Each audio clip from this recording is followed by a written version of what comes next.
Hello, everyone in YouTube land. I'm Captain Jeff. I'm the host of the Airline Pilot Guy Show. Little show that I've been doing, I don't know, since September 2009 as an audio podcast. And here and there over the years, I've done video just to kind of play around, but trying to do it on a consistent basis now to reach people like you who watch a lot of your stuff on YouTube. Now, it's not made for video. That means it's going to be kind of boring.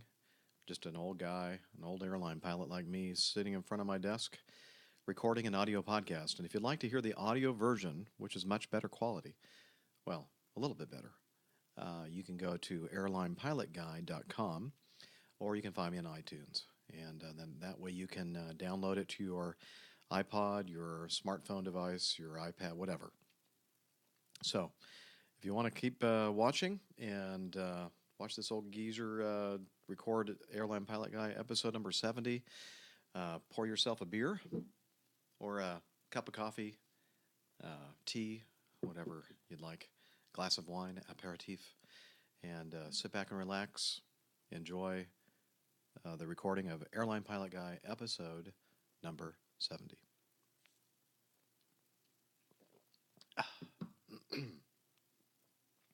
Me.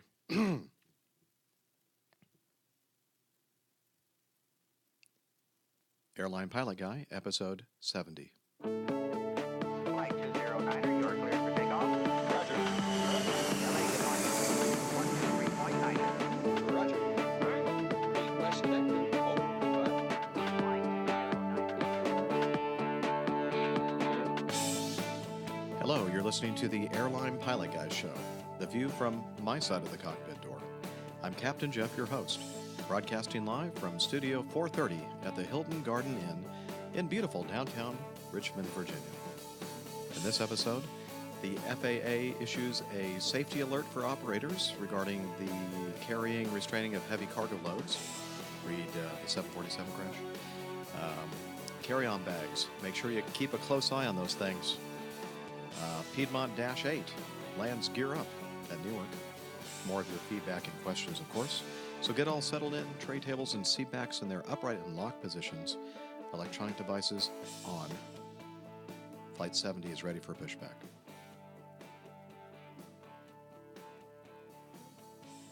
Okay, I have something to admit. This is take 2 of the recording of Airline Pilot Guy. Let me make sure I'm actually recording here. I'm gun shy now. Yep, I'm still recording.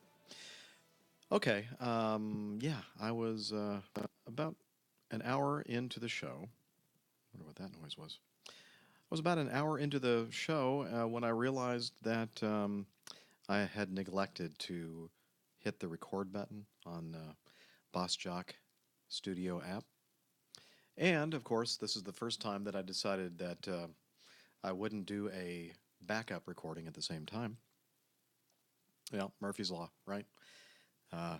Sure enough, I look down almost an hour into it and realize, oh, crap, I did not record. So I decided this would be a good time for me to go, leave the room, get some fresh air, get something to eat, and went to a little place just a couple blocks down from the hotel, just open 5 days, a little hole-in-the-wall Mexican restaurant. Had some tacos and some chips, and here I am, back again. Okay, so I'm on, this is Tuesday, the 21st of May, I believe. Yeah, it's day 1 of a 2-day trip, and then again Friday, Thursday, Friday. I go back out again, do another 2-day trip. The cool thing is that last week when I was flying, received a call from one of the union guys that said that one of his union safety officer kind of guys wanted to buy the first 2 legs of this trip to maintain his landing currency. And he said, no problem, you get paid for them, you just don't show up until the 3rd leg, which is nonstop from Atlanta to Richmond. And I said, twist my arm, I'll take that deal. So I didn't have to get up at 4 o'clock in the morning. I just got up at, a decent time, like 7:30, and took my time and had my wife drive me to Starbucks, and then I caught the bus and then took the train and The rest is history. Here I am, one leg. Now I could really get used to an hour and 4 minute flight, one leg every day. I could really get used to that. So here I am. Hopefully, I'll have my energy level will be up, except that extra time I wasted. No, that extra time that I rehearsed the record. So it should be a lot better than the first run at it. Let's hope, anyway. Okay. We need to talk about the severe weather in Oklahoma and Texas. Our prayers, our thoughts are out there for the folks that were affected by the tornadic activity yesterday. I haven't been keeping a close track of what's going on now. It's 6:20. What time is it? Yeah, 6:23 in the evening. Apparently, there were supposed to be some more outbreaks of severe weather in Texas and Oklahoma, Arkansas area. So hopefully everybody's hunkered down and is staying safe. Again, prayers go out to the victims and the family and friends of all those who were injured or lost their lives, sadly. Um, oh, I meant to mention it last or maybe a couple episodes ago. We talked about the government sequestration here in the United States, government agencies having to cut back, and then there was that threat of closing all the towers across the country. And the FAA kind of backed off of that and temporarily postponed the closures. And then about a week or two ago, they said, you know what? We're just going to go ahead and make the postponement permanent until at least the end of the fiscal year, which I believe is the end of September, beginning out of October of 2013. So we won't have to talk about tower closures at least until then, right? And I bought a new hat. My captain hat I bought about, I don't know, 12, 13, 14 years ago almost. And when I upgraded to captain, you may wonder, well, what's the difference between a captain's hat and a first officer's hat? Well, the captain's hat has the scrambled. Hang on. Here it is. If you're watching the video, and just a reminder, if you are listening to this as the audio podcast and you want to just see how stupid I look in my hotel room, my studio, recording these episodes, then check out the link that I have in the show notes there. So the scrambled egg stuff here, that's one of the indications that the person wearing this hat supposedly is a captain. And I thought that the captain's hats were a lot more expensive than the first officer's hats, and apparently they're about the same. And so I was putting off buying a new one. Some of the piping was chipping off, breaking off of the bill of my old one, and I had a little time today because of my leisurely pace coming into work, and right next to the pilot lounge there's the kind of the uniform store or whatever company. No, it's not really a company store; it's a private company. But anyway, they sell hats and coats and pants and luggage and all kinds of stuff. And so I popped my head in there and was looking around, and I thought, well, what the heck? I'm going to see how much they're trying to get for these hats. And only $69.99, $70. And I thought, you know what? It's time, Jeff. It's time. Time to buy a new hat. So here it is. Again, if you're listening only, you just don't know how amazing I look with this new hat. I don't have any insignia yet on it, which is a good thing because, I got to get my Acme insignia on there. Okay, so enough of that. You know what it's time for? It's time for us to move on to the news.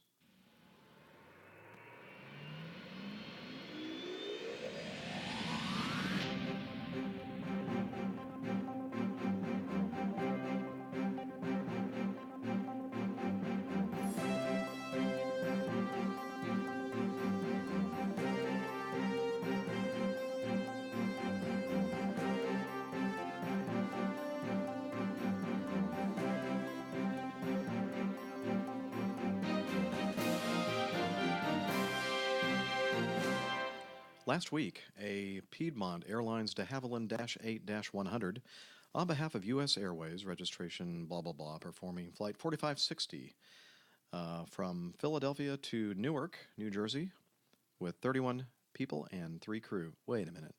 31 people and 3 crew? Excuse me, aren't the crew members people too?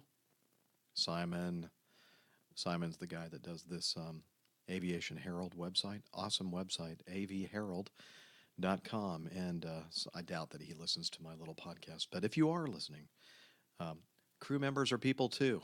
I think what he means is 31 passengers, 3 crew. Was on approach to Newark when the crew reported they had a left-hand main gear unsafe indication and requested a low approach to have the gear inspected from the ground. The aircraft was cleared for a low approach to runway 4 left, offset left of the runway. Tower asked for them to turn off their landing lights so they could get a better view of the gear on the aircraft. And then Tower subsequently reported that the left-hand main gear appeared only halfway out of the wheel well. The aircraft climbed back to 3,000 feet, entered a holding pattern west of the airport for about 90 minutes to work the checklist, burn off fuel, came back in, positioned to land 4 left, landed belly up. Well, not belly up. I think some of the headlines were belly landing. In other words, no gear, and slid on its belly to a safe stop, and the occupants evacuated through the left-hand main door. Nobody was injured. Everybody's safe and sound. Great job by the crew. I was hoping to play the audio, and I'm thinking, hey, it's in the New York area. Liveatc.net has great coverage of the New York airports, and couldn't find it. I don't know if somebody pulled that recording for whatever reason, or maybe just, Murphy's Law. It was down during that time frame. It was like late Saturday, early Sunday morning. Oh, well, there is video, by the way, of the incident, which I should put in the show notes, where you can watch the airplane coming into land, and you can see the fire or the sparks coming from the bottom of the airplane as it slides to a stop. Pretty impressive. Again, great job by the crew. And moving on to accidents and incidents. This one a little bit more serious, not quite as happy an ending. This time it was a de Havilland DHC-6 Twin Otter in Nepal Airlines. Let's see, 19 passengers and 3 crew. Landed on Jomsom's runway 24 at 8:33 local, but veered left off the runway, went down the slope, a very large slope, I should add, to the Kaligandaki River. Came to a stop on the bank with the left wing in the water. All 3 crew and 4 passengers received serious injuries and were taken to hospitals. The other 15 passengers escaped with minor or no injuries. The aircraft sustained substantial damage beyond repair. The cockpit area was crushed, the right wing separated. And in this photo here, pretty sad-looking airplane here. As I mentioned, the wing is completely off. The left wing is actually in the river, and I don't even see the cockpit area. I mean, it's gone. The crew is lucky to be alive, I think. And as I said, the runway's way up on the kind of a bluff, and then there's a very, very steep cliff. According to the reports, say that the airline, I think, says that they lost their brake failure, and strong winds. So who knows exactly what happened. I don't know if this was aircrew error, mechanical error, what. But pretty serious accident. We'll keep our eyes and ears open for an update on this. Let's see. Any more accidents or incidents? Yeah. UT Air or UT Air, I'm not sure how you pronounce that, UTAIR, a Russian airline, I believe, was flying from, well, they were landing at a airport in southern Russia, and the left landing gear caught on fire, most likely because of a hot brake situation.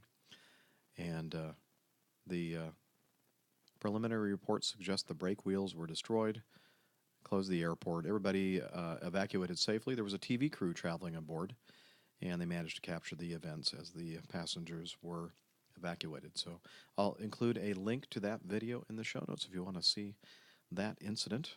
And This is something that happened in October of last year, October 21st. A British Airways Heathrow-bound Airbus crew started experiencing eye irritation and became nauseated, and they had to don their oxygen masks because a strong smell made them feel dizzy. And let's see. Oh, wait a minute. This is a Lufthansa, not a British Airways.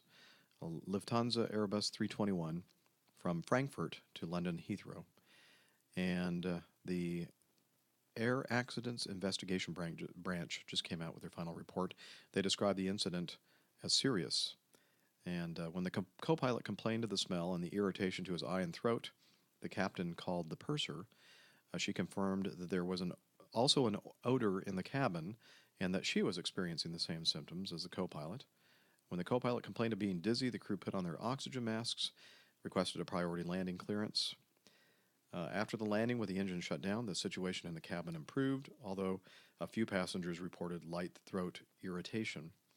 6 crew members were sent to a hospital for medical checks, and the aircraft was examined, but no explanation for the odor or symptoms experienced by the crew could be found, so they report. This event thus joins a growing number of cases in which there has been a similar lack of conclusive evidence as to the cause or causes of aircraft cabin air quality issues. They also note here at the bottom that apparently this is not a very common thing. They occur on approximately 0.05% of commercial passenger and cargo flights. Now, you'll remember sometime, I think it was last year, talked about this. We talked about an event. Maybe it was this event, or maybe it was the 777 British Airways crew that had to land short of their destination because of an event very similar to this. We also talked about the 2 British Airways pilots who died very young, and one of them told his wife or his family to have their lawyers sue British Airways for aerotoxic syndrome. And I remember mentioning that I'd never heard of that term before, aerotoxic syndrome. You'll remember we discussed this. In fact, there's a company, a documentary film company called Fact Not Fiction Films, I believe is the name, that has been documenting this aerotoxic syndrome, and they have a documentary film entitled Welcome Aboard Toxic Airlines. I believe that's the name of it. And I wrote to them and said I would like to view their movie because I'd never heard of this syndrome before. And they promptly sent me a DVD, and then I promptly forgot about it, put it off to the side, and got busy with life. And just last night, I started watching the film, and I'm only about a third of the way through. But I will report on what I learned during this watching this documentary film, and perhaps this is something that is that's real, and something that another thing for we pilots and passengers to be worried about. What was I going to say?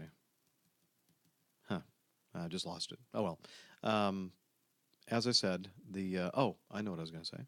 The pneumatic air is pulled off the compressor stages of the jet engines, and that is the air that is used to run through the air cycle machines that provide cold or warm, basically air, to pressurize our modern jetliners, with the exception of the Boeing 787 Dreamliner, which does not tap pneumatic air from the engines to pressurize the airplanes. They do it kind of like the old retro way, the old way, which before the jet age, to pressurize an airplane cabin, they had to use electric compressors to compress the air. So you're not pulling all that potentially dirty or toxic air from the engines. And so, it has its upsides and downsides. Apparently you can introduce more humidity into the air, as we all know, who fly all the time. The air inside the jet airplane cabin is very, very dry, drier than even a desert. And that's because, again, that air that's being tapped off the compressor section really has no moisture or very little moisture in it. Another reason why we don't want to have a lot of moisture or introduce humidity into modern jetliner cabins is that they're made of steel, metal, not steel, but uh, materials that can corrode when exposed to water. Now, the Dreamliner, it's not made from metal at all, or very little of it is. The actual cabin, the fuselage, is constructed from a carbon fiber composite material, very much like plastic, and so the air can actually have some humidity introduced into it, so it's a much not quite so dry environment. And apparently, the fuselage can withstand a little bit more pressure differential, so the actual cabin altitude is lower than a normal uh, airplane cabin. So, a lot of benefits to it. Of course, the downside is that it uses electricity, a lot of electricity, and hence we have the problems with the batteries in the electrical system on the Dreamliner airplane. But that probably is the future for modern aircraft. And so let's keep our eyes and ears open for aerotoxic syndrome. If any of you out there know something about this, send in some feedback. And again, I'll watch the rest of the movie and let you know what I find out.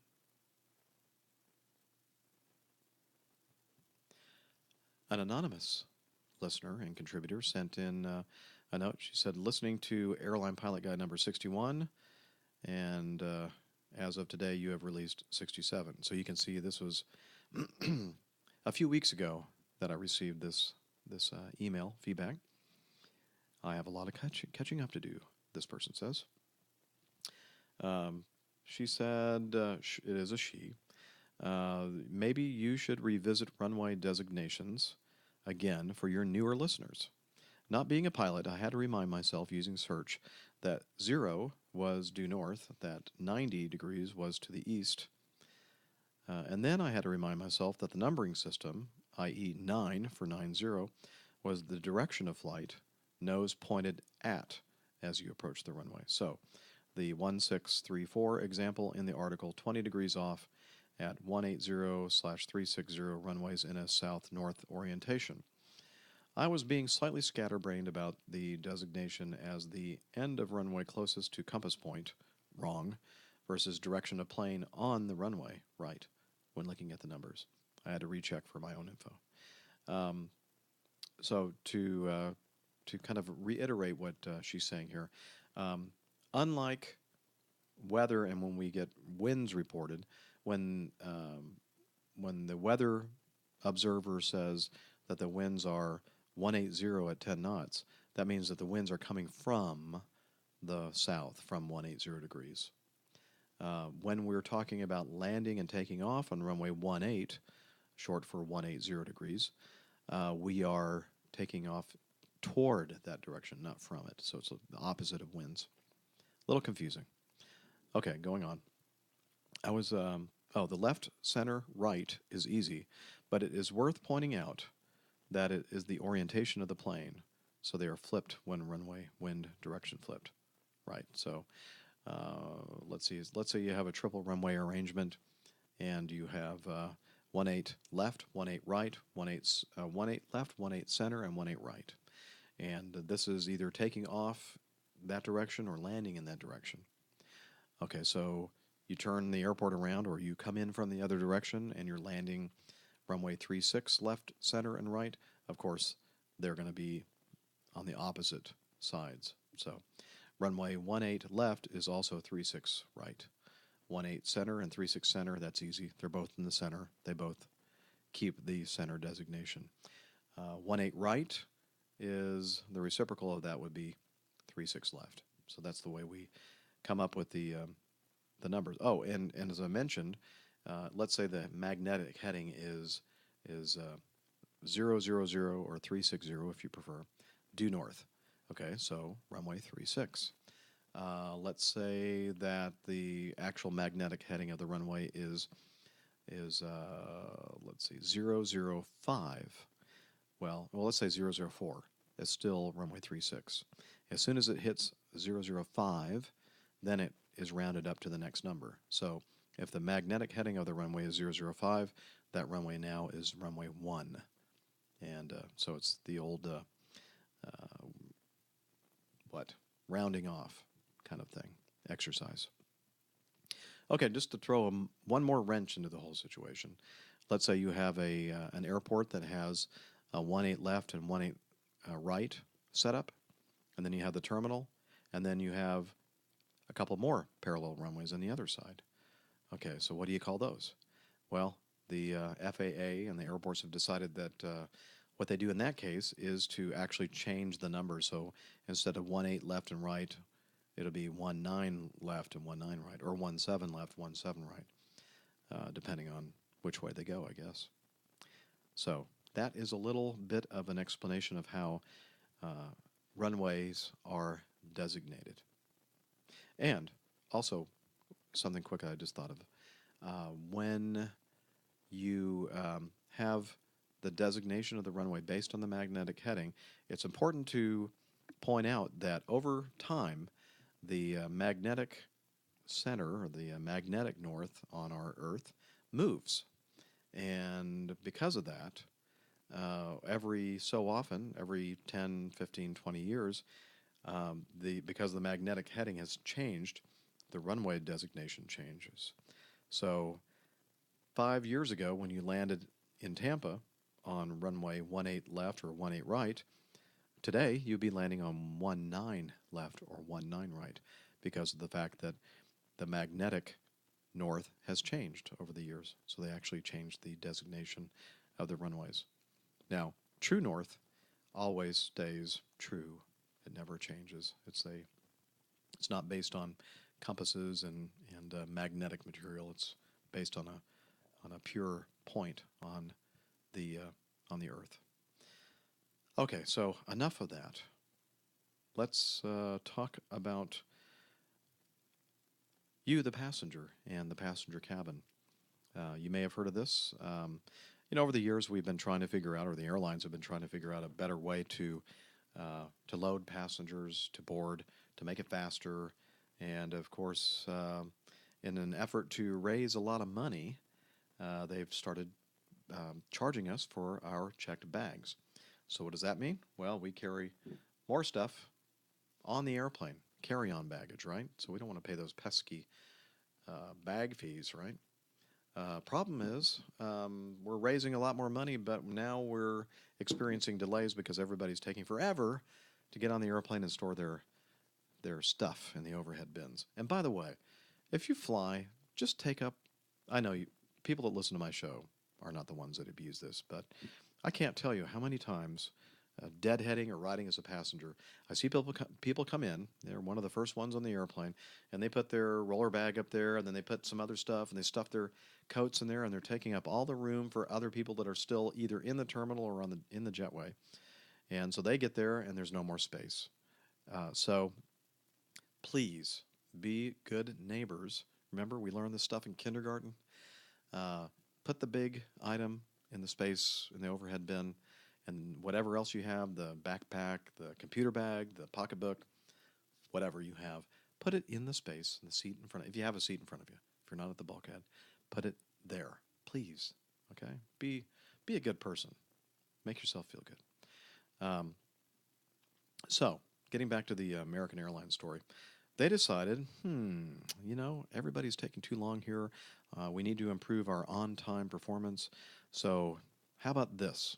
Why don't we give priority to those passengers who don't have a bunch of junk taken on the airplane, right?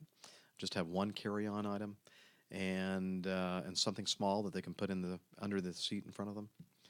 And so they decided to implement this procedure. So after first class has boarded, or business class, the next group of people are the people that only have a little bag with them, or a pocketbook or a backpack or something.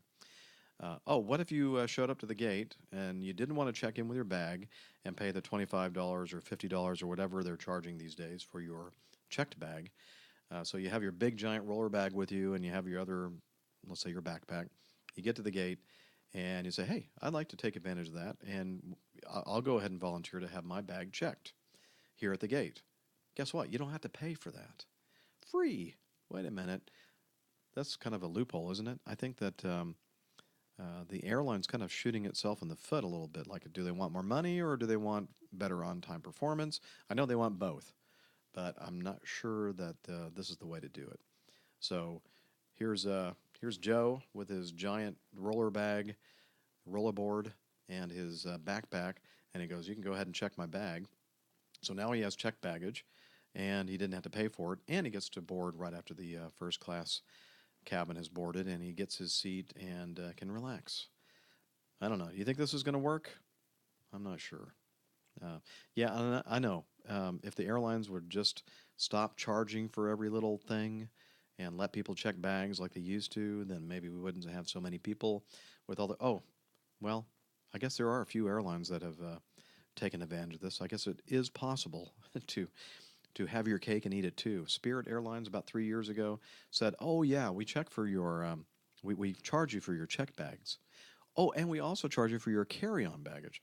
If you can't fit whatever it is you have with you in that space in the seat in front of you, below the where your feet go, we're going to charge you. And if you go ahead and pay this fee up front while you're buying your ticket, it's only $25 or $30 or whatever they charge.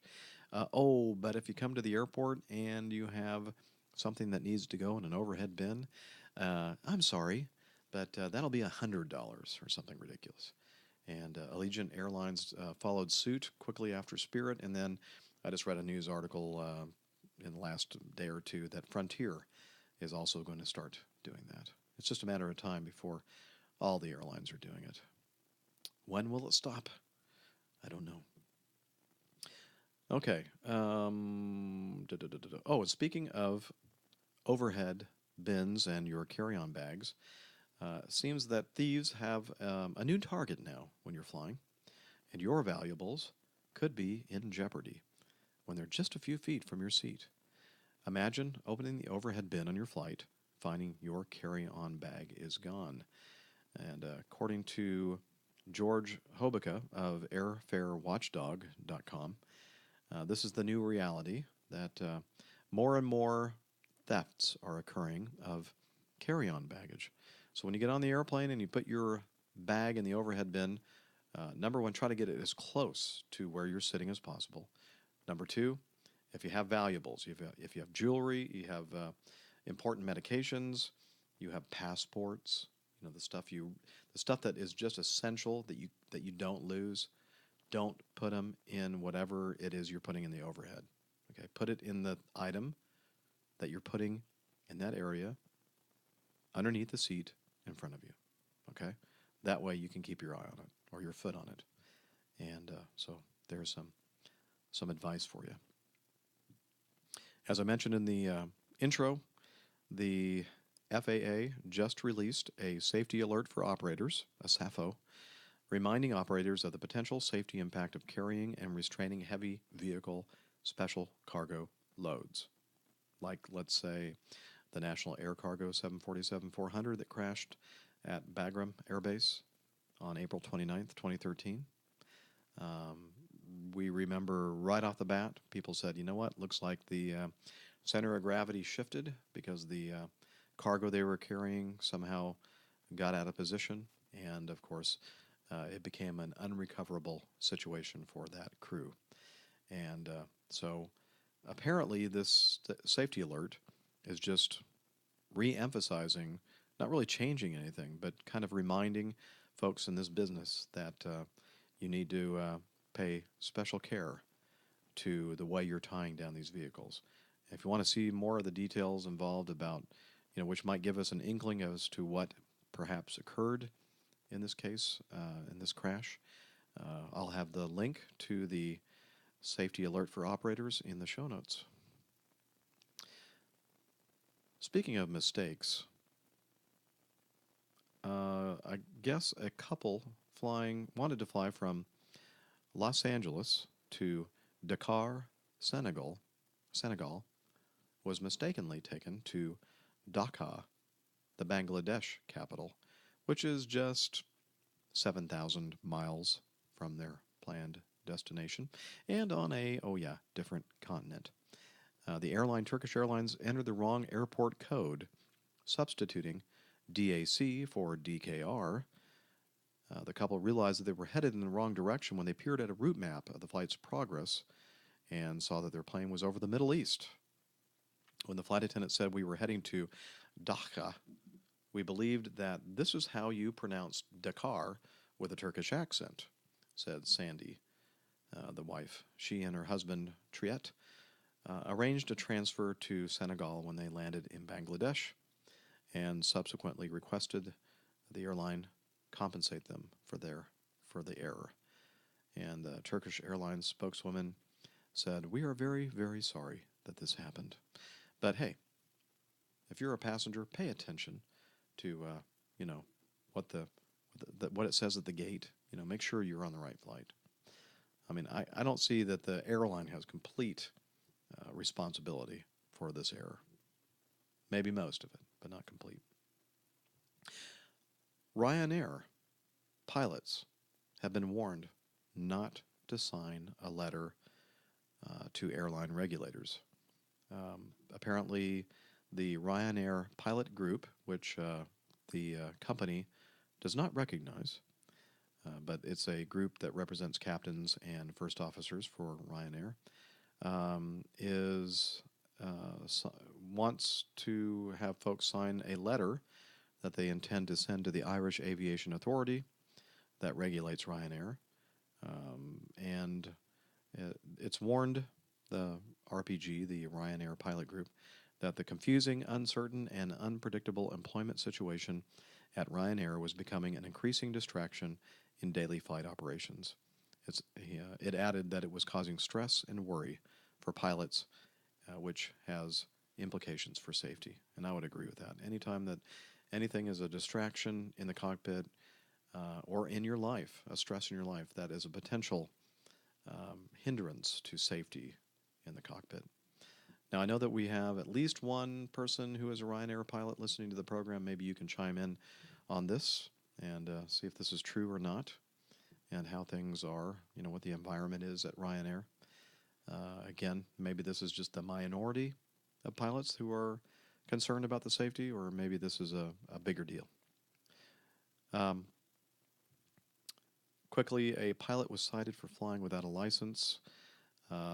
He landed on a road in Cottonwood, Arizona. The road was right next to the runway. He said he reportedly mistook for the road for a runway because he said that the landing lights weren't working correctly. But the FAA and NTSB or whoever's investigating said, no, not true. Everything is working just fine. Perhaps he just didn't know how to operate the lights by clicking the microphone on a certain frequency. So he crashed into a fence after landing. Oh, yeah, by the way, the airplane that he was flying, a 1977 Piper PA-28, had its airworthiness certificate terminated at some point. And also, this pilot didn't have a airman certificate either. Not good. All right. Let's move on.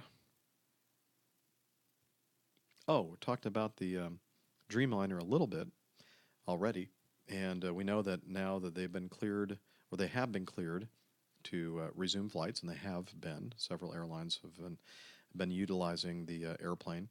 And this is something, I'm not sure how long ago I clipped this, but it said that ANA, the largest holder of, or our largest operator of 787s, reported on a test flight that an electrical panel fault occurred, and there was some discoloration of the panel, and they said it was due to a loose nut, which did not compromise the safety of the aircraft. Little suspicious, another little electrical problem, signs of overheating. Again, this is not the battery. This is part of the electrical system, but not the battery itself. So we'll see if anything happens regarding electrical problems with the 787. And Finally, I mentioned a little while ago that one of the listeners, Tim Benjamin, who runs a site, fearofflyingschool.com, he's outside of London, and he wanted to start doing some podcasts, some interviews for of people in the industry to help alleviate some of the fears, anxiety that some folks have when they get in an airplane. And so he asked me if I would be willing to be interviewed by him, and I could talk about some of the things like how lift is created and talk about turbulence and the noises that the airplane makes as it's taxiing out and taxiing in. A lot of the things that give passengers anxiety. And I said I'd be happy to, because one of the things that I want to do with this podcast, my podcast, not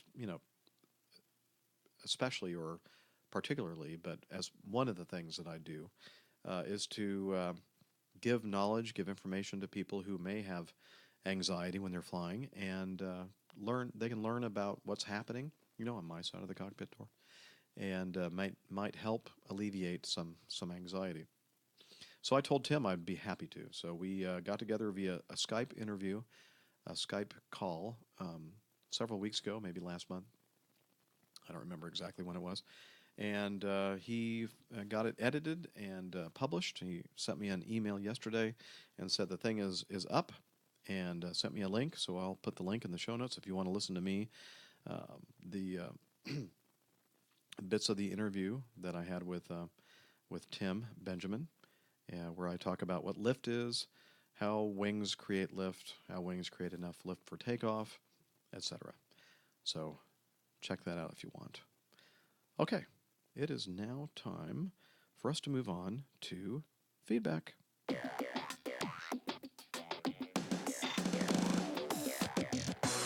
Captain, incoming message.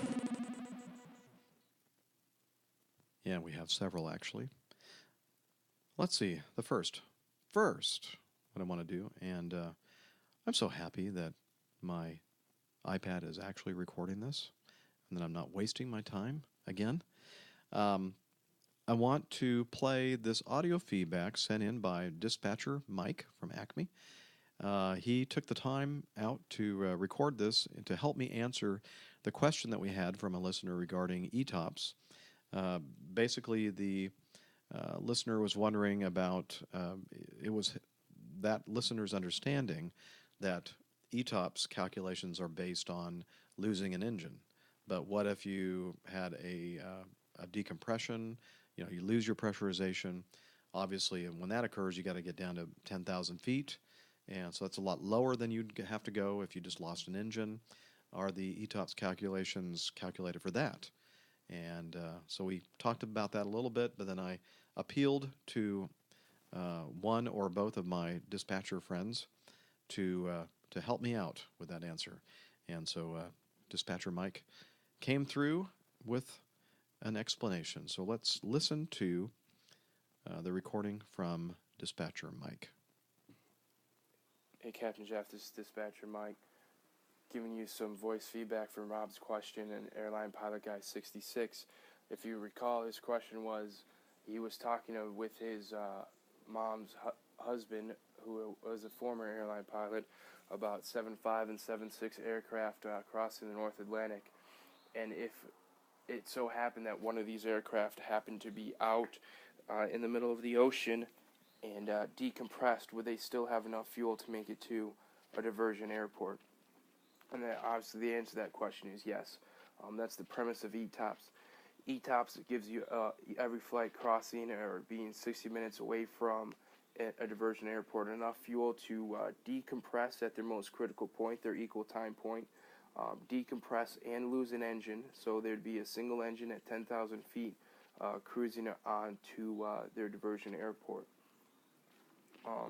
What goes into an ETOPS fuel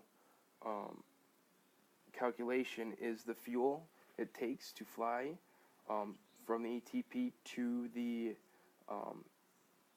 diversion airport at 10,000 feet on a single engine. Like I said, it also adds these contingencies into it. It adds fuel, and that fuel burn calculation is done with the engine anti-ice and the wing anti-ice on. and also any ice accumulation on any unprotected surfaces. So anything that doesn't have anti-ice protection on it would build up on ice, and there's a 1 to 7% fuel increase for depending on which type of aircraft. Each aircraft has a different percentage of ice accumulation on it. It also accounts for fuel for the APU operating. If you lose an engine, you also lose that engine's generators, and if you lose your engine generators, you start the APU as a backup to help provide electrical power for the aircraft. There's a 5% additive for errors in the wind forecast. And then if you're on 180 ETOPS, which is pretty much our most common ETOPS there is, there's a 5% fuel additive for weather avoidance. Any fuel burn penalties that would have been attributed to any MELs or CDLs are also counted in the ETOPS diversion fuel. So that's enough fuel to basically help you get to the airport. Now there's additional contingency fuel added for when you actually arrive at the airport. There's holding fuel. There's approximately 15 minutes of holding fuel when the aircraft is at 1,500 feet above the alternate airport. There's also enough fuel planned in there to make an approach and land. And if you're unable to land, there's still even more fuel on there to make your original approach, go missed, circle back around, and land on your second approach. So all of that fuel is added into an ETOPS fuel calculation. There are some routes that we fly in the world where our ETOPS fuel drives our fuel on arrival.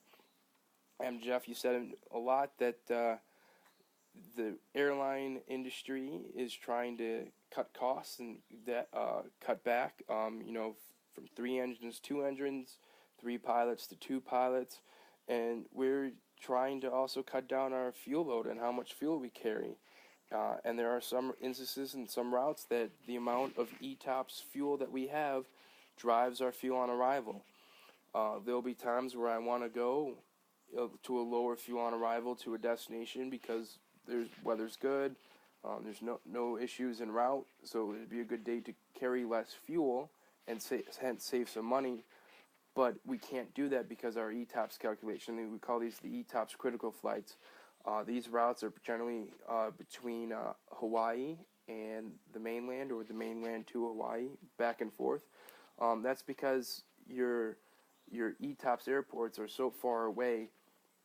The ETP time between those are anywhere between 2.5 to 2 hours and 50 minutes on your ETOPS time for those, because there is no airport in the middle of the stop. So imagine flying at the amount of fuel it takes to fly at 10,000 feet on a single engine. It's a lot of fuel, and it drives up our fuel on arrival. So we're required by the federal aviation regulations to make sure that we carry enough gas for the ETOPS diversion. So that basically covers ETOPS in a nutshell. If your listeners remember, I talked about ETOPS a few episodes ago and sent a picture. Captain Jeff used that as the picture for his show notes on his website. That picture basically showed a route with some ETOPS circles, so that can also be a help explain and show visually how ETOPS works. Also, Jeff, in episode 66, you had some feedback asking about pictures that I took of British Airways 777. I do have some photos. I don't have them online yet, but as soon as I get them online, I will definitely send you a link. And then if any of the Airline Pilot Guy listeners have any questions about dispatching, dispatchers, or what we do, or basically the operations of an airline, feel free to send some feedback to Captain Jeff, and Captain Jeff, I'd be more than willing to answer those questions. Thanks again for the great podcast, and hope your voice is feeling better and you're having a good trip. Thanks. Thank you, Dispatcher Mike. Man, you're a lifesaver. You and Tom helped me out so much, and I appreciate it. And, I learned so much from you guys. I didn't realize all those things were calculated in determining ETOPS fuel. And by the way, if you're wondering what ETP means, he mentioned that several different times during that explanation. That's the equal time point. And equal time point is not necessarily the equal distance point, because you have winds to consider. And I do remember flying. I used to fly for a year. I flew the Hawaii stuff, and working out ETOPS, equal time points, and like if something happens between here and here, then we go this way. If something happens between here and there, we go this way. Now, as you mentioned, that one of the most ETOPS critical routes that we have is that mainland to Hawaii segment, because there are no places to land in between the two. Whereas almost all the other segments that we have around the world, there are places that you can head a little bit this way, head a little bit this way, and land. They have facilities to handle big airliners. Again, thanks, Mike, for that explanation. And now let's move on with some more feedback. Micah chimed in. He says, as a regular listener to the Airplane Geeks, I was delighted to hear you on episode 244. Since then, I've started listening to APG and truly enjoy it too.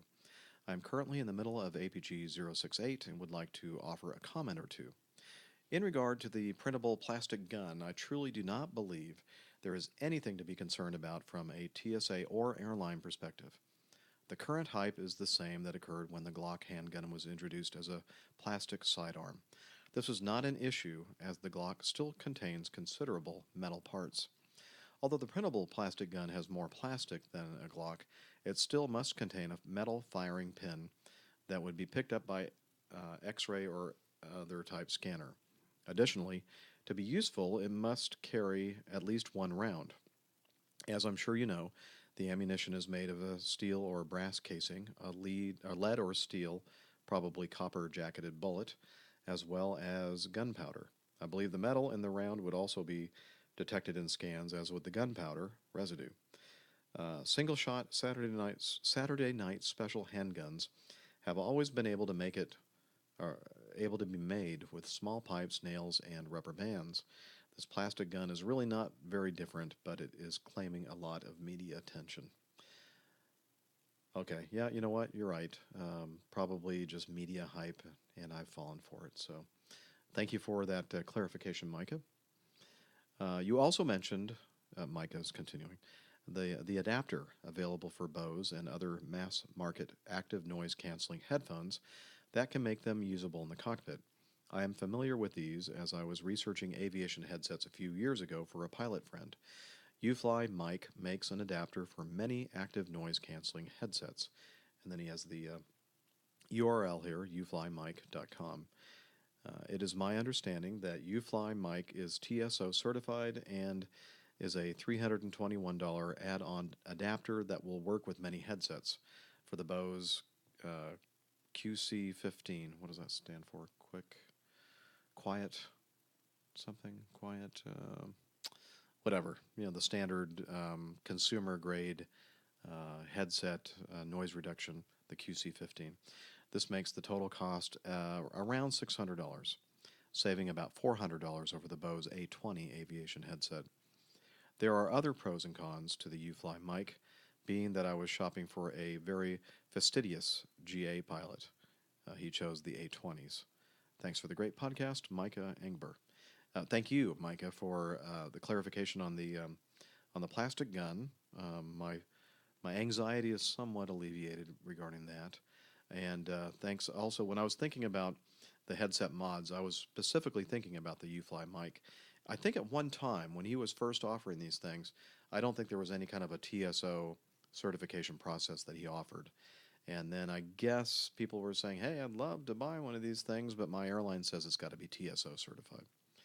And so if you want to buy one of these microphone adapters for a Bose noise reduction headset, you can do that, and it's not too bad. It's about $80 less than the $321 that Mike is talking about in his feedback. The reason why he states $321 is because that the UFly mic folks say that if you are flying for an airline that requires a TSO certified version of this mod, you have to do this. You have to pay extra money because it takes some time for us to do the TSO certification. Oh, I can't just certify the microphone. You actually have to buy or borrow, or if you already have a Bose Quiet Comfort, that's what the QC stands for, 15 headset, you have to ship it to me. And the whole thing has to be put together. It has to be tested as one unit. And then I can give it TSO certification. And then you're good to go. Okay. One of the weird things about this TSO certification is that in order for it to be TSO certified, you have to purchase earbuds from uFlyMic. So on the little microphone adapter on the outside, there's like a 3.5 millimeter jack for plugging in an MP3 player or something like that, or earbuds.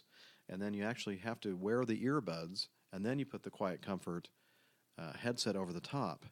And that is because the Quiet Comfort headset doesn't work if it runs out of battery power. So I guess the FAA has said, okay, if you're using this headset mod, you actually have to be wearing earbuds and the headset over the top of those so that you lose the battery power, you still can hear. That's going a little bit far, I think, but I understand uFlyMic is playing the game. And so if you're out there in the market for a new headset, and I actually may be, I have the previous version, the previous generation of the Bose A20. I have the Bose 10 or X headset, aviation headset. Purchased that back in 99, when I was checking out as a captain on the 727 in Acme. And it's been a great headset. It's lasted me a bunch of years. I've noticed lately, as I'm making some transition and some PAs, some transmissions and some PAs, a little bit of static, a little, in the background. I'm thinking, this thing's about to go. So I'm starting to look into some kind of a replacement. I've been experimenting the last 2 trips, just using the David Clark one ear cup kind of setup, the David Clark headsets that come with all of our airplanes at Acme, or most of them. Maybe the Airbuses have a different headset. And it's been working out okay. I use the handset, the little telephone-looking thing that's on the center console, to make my PAs and talk to the flight attendants on the interphone. And so far, it's working out okay. I'm not sure this is a long-term solution, but at least it's a zero-cost solution for me.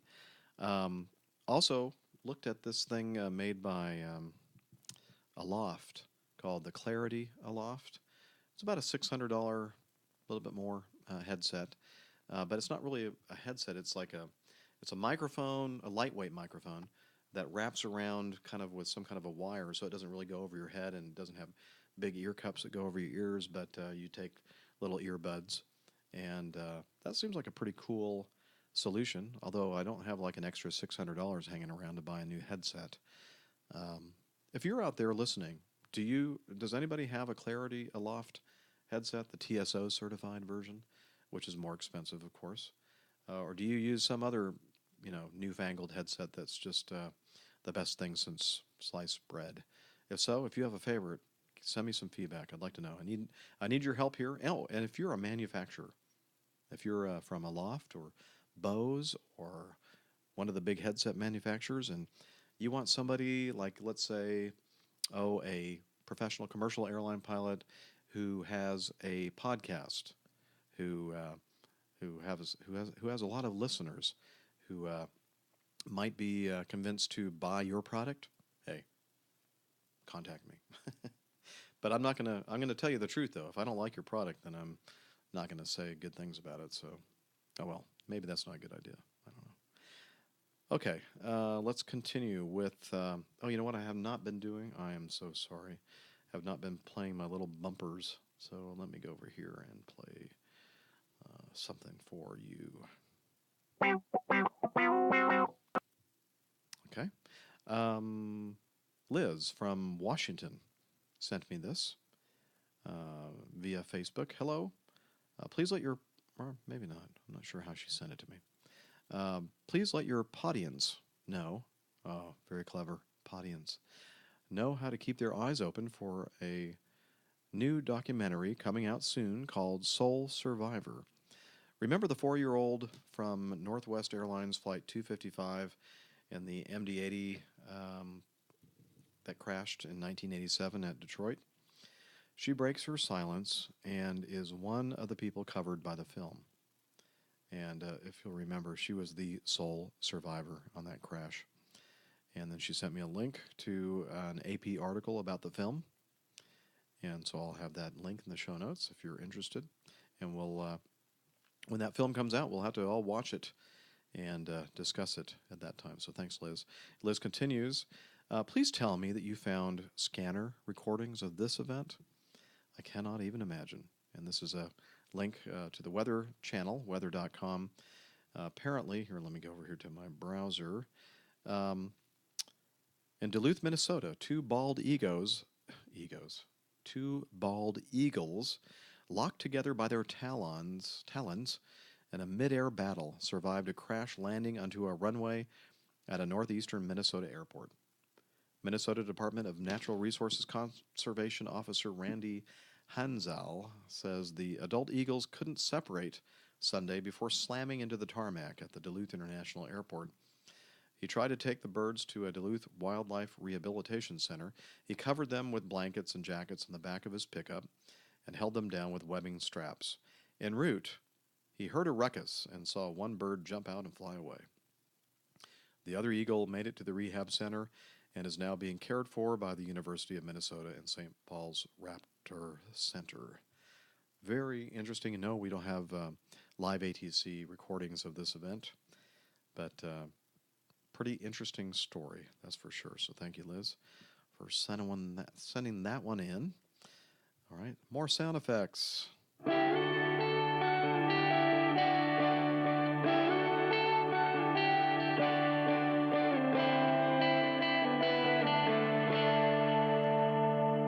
Captain Jeff, I'm a new listener to your podcast, but love it. I drive 1.5 hours each way to work, and Airline Pilot Guy really makes it much easier these days. Hey, thanks. I read this article on Boston.com, the Boston Globe's website, May 16th, and wanted to get your take on it. He has the link here, which I'll have in the show notes. Are we really that far behind the rest of the world in our aviation industry? I know that we have to improve the experience for passengers, but I always thought that the U.S. was the gold standard in aviation. Am I wrong? I'll keep listening if you keep broadcasting. Fly high. Thanks, Matt. Matt Walsh, Director of Client Development, Harger, Ho, and Walsh in Burlington, Mass. You know what? I love Patrick Smith. He's a good guy. Airline pilot, used to write for Salon Magazine. He is an independent writer. Just came out with a book, by the way. I think it's called Airline Pilot Confidential. Heck, hang on. Let me make sure I get this right. I don't want to mess this up. So I'm going to hit this link. He writes he has the Ask the Pilot blog, and his new book is entitled Cockpit Confidential: Everything You Need to Know About Air Travel. And he's writing about the commercial aviation industry. The name of the article that he blogs about, U.S. Aviation Failing, We've Screwed Ourselves. Now, he makes a lot of good points here about how the U.S. is spending money and time and effort in maybe some areas that they don't need to, and at the same time kind of letting things go by the wayside. And one of the big problems is the process through which passengers have to go if they're transiting through or coming to or leaving the United States from foreign destinations. And it's apparently not a very pleasant experience. I mean, we complain about flying from L.A. to New York or whatever and going through the TSA hassle and everything else, but throw that in, and then throw also the hassles going through immigration and customs and everything else. And some of our facilities need a little bit of refurbishing, and so he kind of talks about that. Is it as bad as he makes it out to be? I mean, he cites a poll, a CNN poll, of 1,200 overseas business travelers who have visited the United States, a full 20% of them said they would not visit the U.S. again due to onerous entry procedures at airports, including long processing lines. 43% said they would discourage others from visiting the U.S. Okay, so they're pissed off. They have to travel because they're business travelers. These are not tourists. These are people that have to do it because of their job. And I kind of look at it the other way. I guess I'm more of a glass half full. That if 20% said they would not visit the U.S. again due to the onerous entry procedures, I'm thinking that, well, does that mean that 80% of them would? So, again, I can see where Patrick is coming from here. Do I take the same viewpoint as he does? I'd have to say no, not exactly. I think that definitely improvement needs to be made, but I think we're still the gold standard.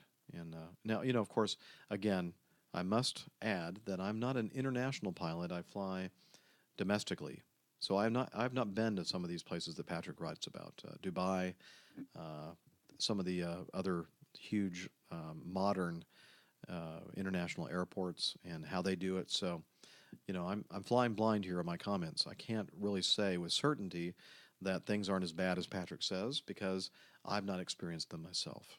So, again, grain of salt, or take my opinion for what it's worth and what you paid for it, which is nothing. Okay, here's some more feedback. Oh, before we do that, how about this? All right. Ahoy, Captain Jeff. Hope all is well in your world. Thanks for the latest episode. It was great as always. Well, thank you, Steve, not the author.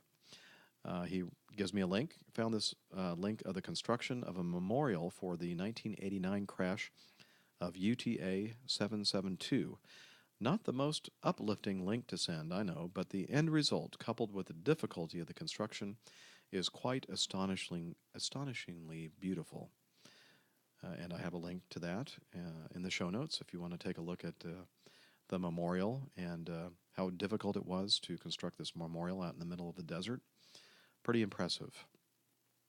I also had a quick question. I just finished reading the very entertaining, quote, The CEO of the Cockpit by Kevin Garrison. Ever fly with him? I think he was an Acme captain. I don't know if he was or not. I'm not sure. But no, I've never flown with Kevin Garrison. In it, he calls the MD-88 the Cajun Clipper and the Long Beach Death Tube. Do you know the origins of these nicknames, or are they simply a form of gallows humor?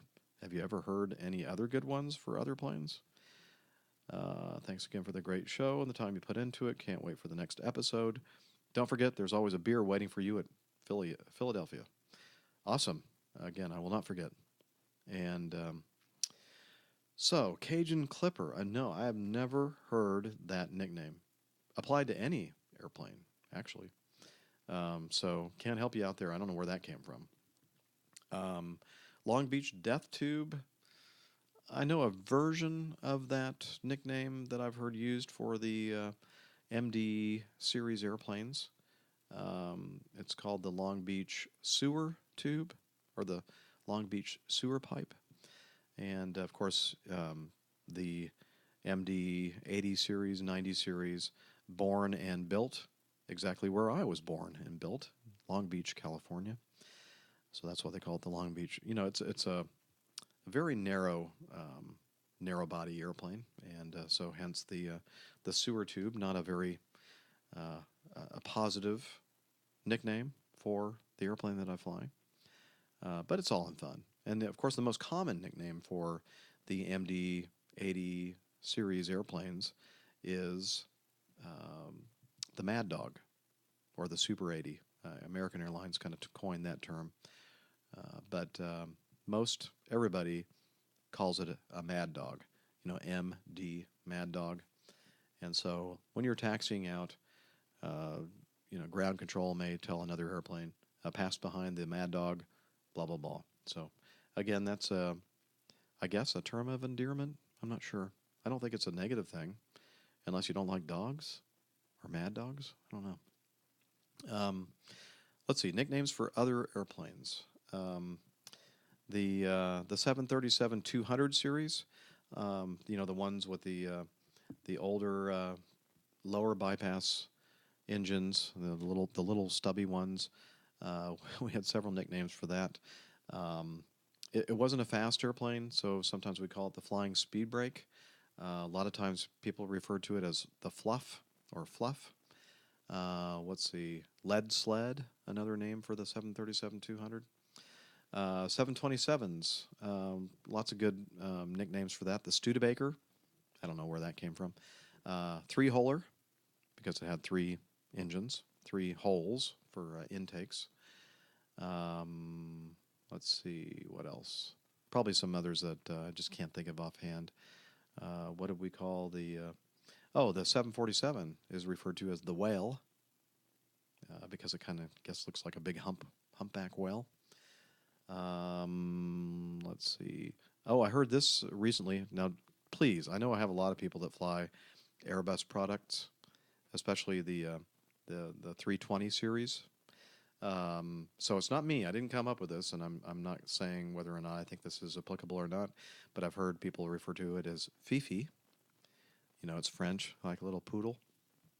I've heard the Airbuses referred to as scare buses. I've heard them referred to as, let's see, there was one more I was thinking of. At Acme, because we fly both the 320 series airplanes and the 330 series, we refer to them usually as the baby bus and the big bus, I think. That's what we say. Okay, so if you have any other... the 1011, what do we call that? The sometimes referred to as the Titanic. I think that's a little unfair. I mean, come on. The Titanic was, an ill-fated ship that crashed. Well, I guess the L-1011 crashed also. Huh. Okay, Titanic, I guess it fits. If you can think of any other nicknames out there, pass them along. I think it's kind of fun to talk about that kind of stuff. And thanks again, Steve King, for your feedback. Stephen Moore. Hi, Jeff. Just a quick bit of feedback. Yes, the Airbus has an XLR5 connector, also the ATR fleet. I'm unsure of the reason, but I know that I've never seen the XLR5 cause any interference issues due to a bad jack. The Airbus has the regular 1/4 inch jacks for maintenance and ground connections, and these often are replaced due to damaged connections, causing bad feedback. Hard to know, since they are also more exposed to temperature and moisture changes, so there's probably a few reasons why they fail. The other advantage, I suppose, is the fact that the XLR5 connections lock in place. They might also facilitate better audio quality. I'm not sure on that, though. I think the majority of pilots in our place use the company-provided Sennheiser headsets, which surprises me as they aren't noise-canceling or noise-isolating at all, although I suppose the Airbus 320-330 flight decks are relatively quiet. I've only ever got to fly in the jump seat twice, but on both occasions, the crew only used the headset for takeoff and landing. At other times, a loudspeaker was used. Not sure if this would interest your listeners or not, but I said I would send it for your own info anyway. Happy flying, Steve. He's an apprentice line maintenance engineer. Yeah, that's good information, Steve. Now, in fact, the microphone that I'm in professional audio, the connection of choice for high-end pro microphones, like the one I'm using here, the Heil PR40, is an XLR connection, which is a 3-pin connector, and the cable is a special XLR cable. It has noise isolation. What did I just say? Noise isolation? Just didn't sound right. Has 3 pins in it. One's a grounding pin. Some fancy audio stuff in it. And I think it's superior to a 1/4 inch, like a phono jack and that kind of thing. So it just makes sense that an airplane would have a very high-quality audio connector in it. And you're right, it does have these cables have little lock functions on them. You click them in and they actually lock in place, and then you have to push a release button to get them to release. So I can see the argument for using XLR5 connectors, which I think are smaller than a regular XLR Pro mic connection. So that's why it's, I think, or maybe the XLR5 is actually a 5-pin connector. Maybe that's why it's called an XLR5.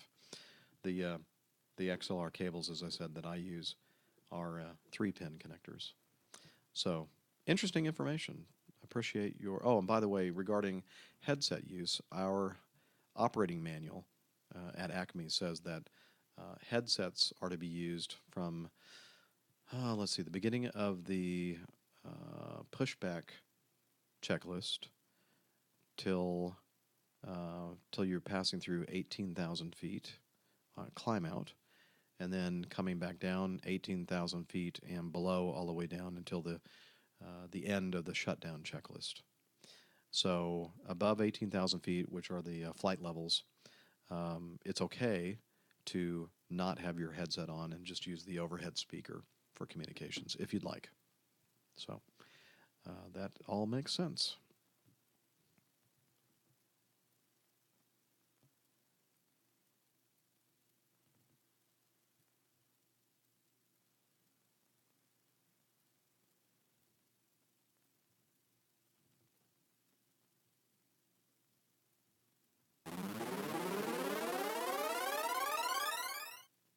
I did not mean to push that button, but hey, it worked out.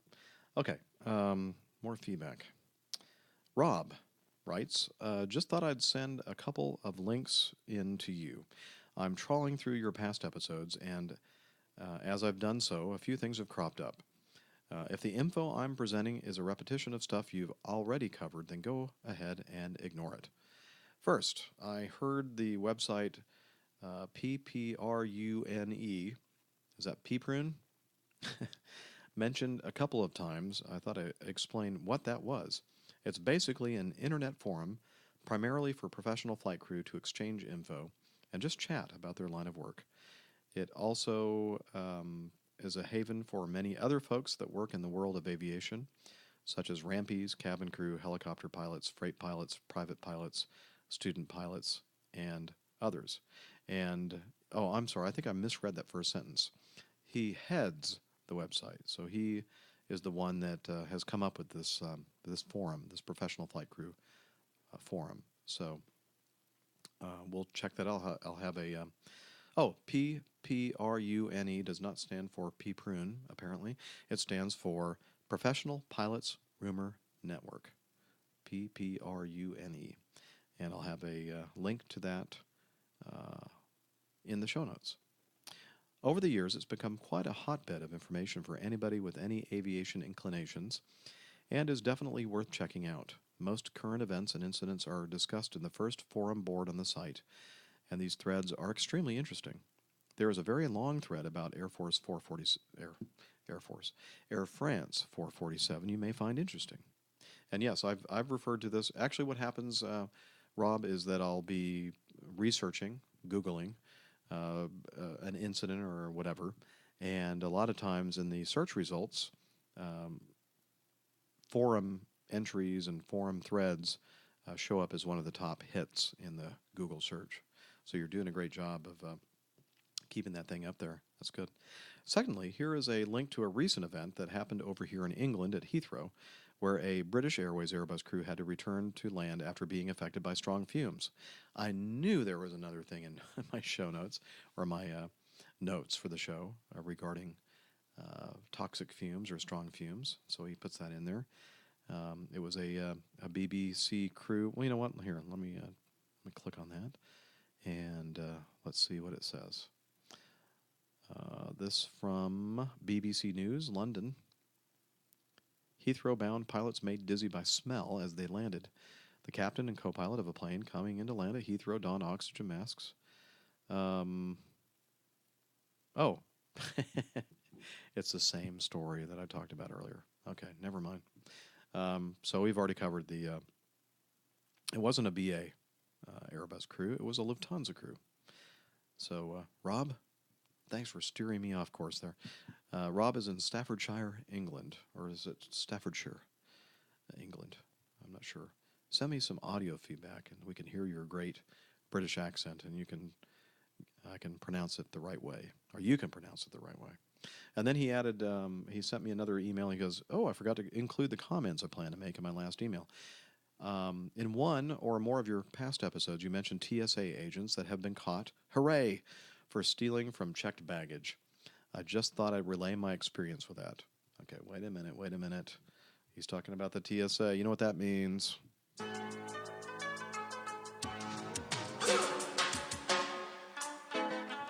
Okay, better stop playing it because I don't want to get flagged again for copyrighted material in my YouTube video. Okay.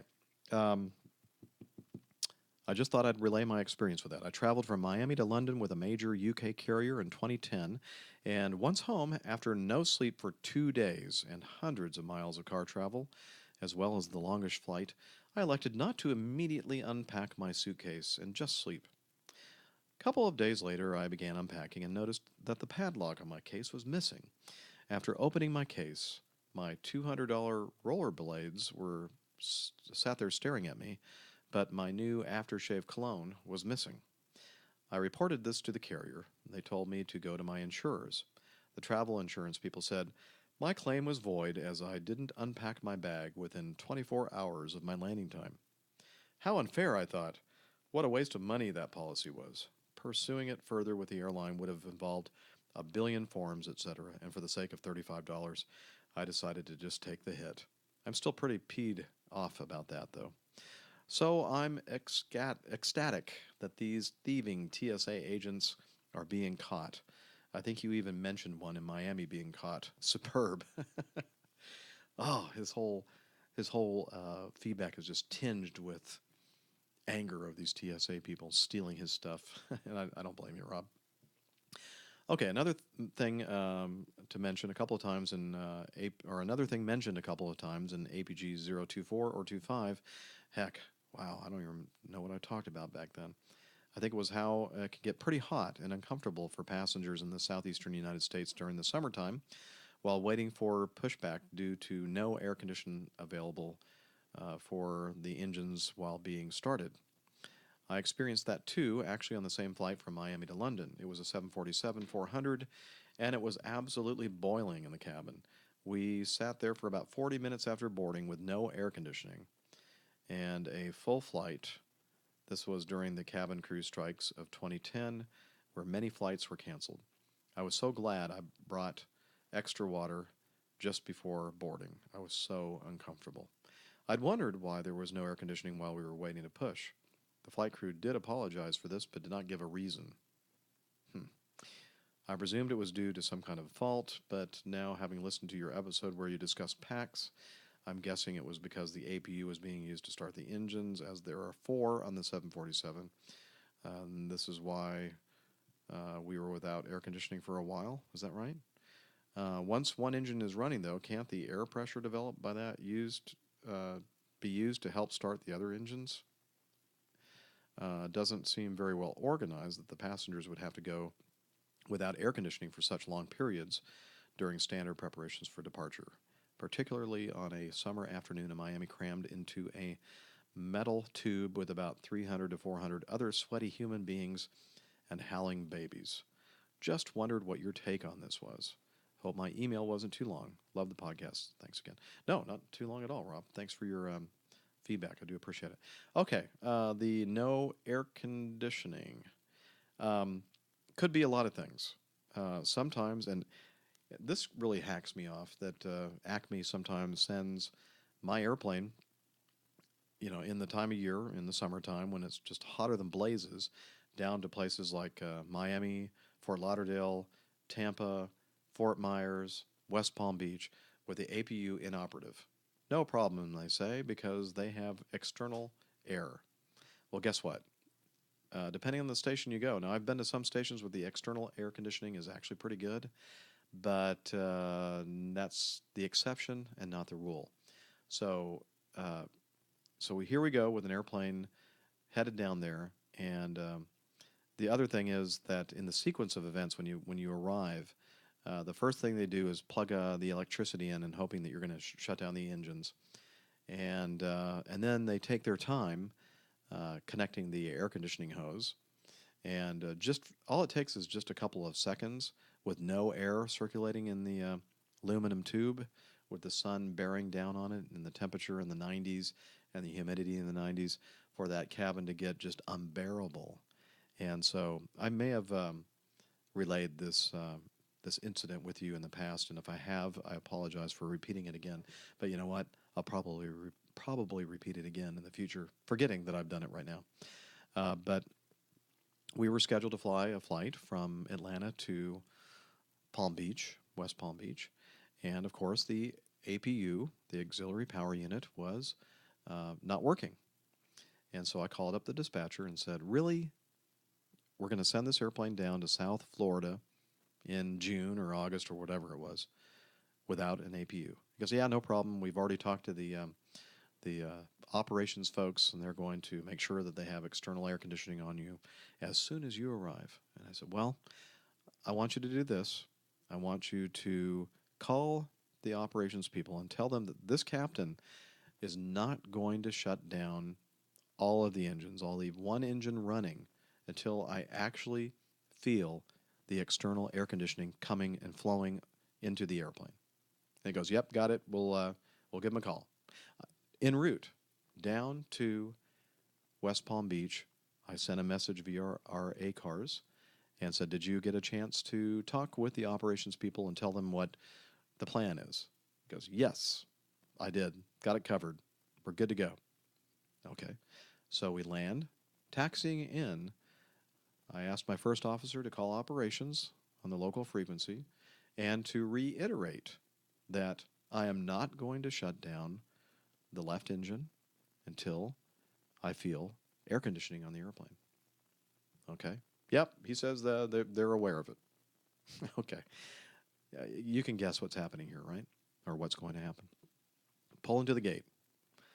Immediately, they are sticking in the electrical connection, and then they're looking at me like, giving me the signal that the electrical power's in. They're waiting for me to shut the engine down. It's noisy, right?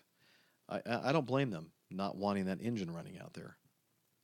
But I look and I shake my head. No. And they're giving me the sign again. Electrical power. Is the electrical power not working? And I'm saying to them, the electrical power works. I'm waiting for the air, giving them the signal for connecting the external air. We sat there with their perplexed look on their faces for, 5 minutes, maybe 10 minutes, burning a lot of fuel with this engine running in the back, before finally somebody put the external air on the airplane and air was flowing into the cabin, at which point I shut down the remaining engine. And I asked them if they knew what the plan was, and the people who are actually the people responsible for doing that stuff, the ground crew workers that actually do the work, said that nobody had told them. So after all that pre-planning, communication, we've talked about that many times on the show. Communication is the source of a lot of what ails us, and another instance of bad or non-existent communication. So getting back to your feedback, sorry, Rob, I got off track. It could be that this airplane didn't have an operating APU, and they were relying upon external air conditioning at the station. And as you said, a 747 is a big airplane, lots of bodies at 98.6 degrees or more, heating up the inside of that airplane. And it probably just didn't have the capacity to keep the cabin cool. I think that the PA that was made and saying, "We apologize," would have helped, I think, if they said, and if that were the situation, I would have said, "Look, the auxiliary power unit, which we normally have, that provides nice cool air for us here on the ground, is not working today. We apologize for that, and we're relying upon external sources for keeping the cabin cool. And it's going to get warm until we get our engine started, and then the cabin will slowly begin to cool, and then you'll begin to feel a significant change in the temperature of the air once we are airborne, And in fact, if they're like any other airline crew, it'll probably go too far the other direction and it'll be darn cold on the airplane and we'll have to heat it up again. So that's what I would do. That's what I would communicate to you, the passenger. I'm sorry that they did not do a better job of communicating. Okay, so your question about air being used once an engine is started, can that engine supply air to help start the other engines? Well, if you don't have an APU, yeah, that's pretty much, well, you have a high pressure air source on the ground that's helping you spin the engines. And yes, the air pressure from that operating engine can indeed be used to help start the other engines. And it depends on the airplane whether or not once an engine is started, it can be used to run one of the air conditioning packs while also starting up other engines. I can tell you right now that the 727 was not that way. When we were starting engines, all the air was being diverted to the starters and not the air conditioning. And it wasn't until all the engines were started that we were able to provide air conditioning. Well, that's not technically correct. While we were starting engines, all the air was used to start the engines. None of it was being tapped off for air conditioning. Now, the airplanes that I fly now, we can use some of the air being provided by an operating engine or the auxiliary power unit or both to run one air conditioning pack.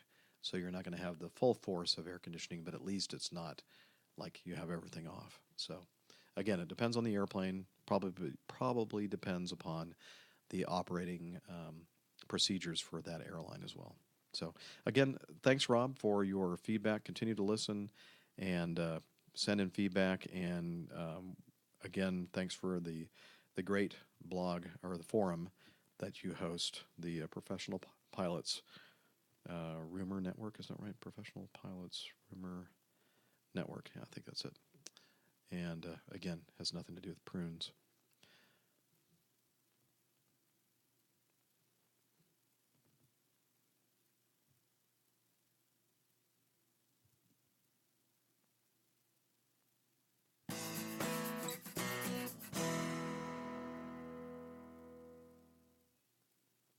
Okay, Aaron from Grand Rapids sent me this. He said, I'm happy to write in response to your podcast number 67. You mentioned that you have never been to GRR, Grand Rapids. I live in that area and would love to chat over coffee or a good beer if you ever make it here. My treat. I'm a newish listener and subscriber to your podcast and enjoy your show. Thanks for the commitment and hard work to keep it consistent for us listeners. Clear skies and max forward speed, Aaron. Aaron is a first officer on the CRJ 700, and then he has Acme Eagle ORD. Okay, I got it. I think I figured this out. Chicago Eagle, and they are providers or affiliated with another major airline. Got it. Well, thanks, Aaron, for the feedback, and continue to listen, and love to hear your input as well as a fellow professional aviator. And earlier we heard from Dispatcher Mike, and this time Dispatcher Tom writes, I think the reason that most airlines and flight departments use Jeppesen charts, oh, that's right, we had a discussion last episode about JEPS versus, I guess, NACO charts, the government charts, is the availability of a high level of customization, both in chart coverage and custom pages. They offer company-specific pages, and they offer company-specific station pages, engine-out procedures, and en route charts with approved airports highlighted, among other options. Also, each fleet gets specific charts for approved airports. These charts can also be tailored to different theaters. And as you know, they maintain the airside kits for Acme. The story of Jeppesen is really cool. It started as handwritten notes by Captain Ellery Jeppesen, who flew the airmail in the early 30s. He essentially invented aeronautical charts. His little black book was the Bible for airmail pilots and surely saved many lives. Here's a link to a video interview with him.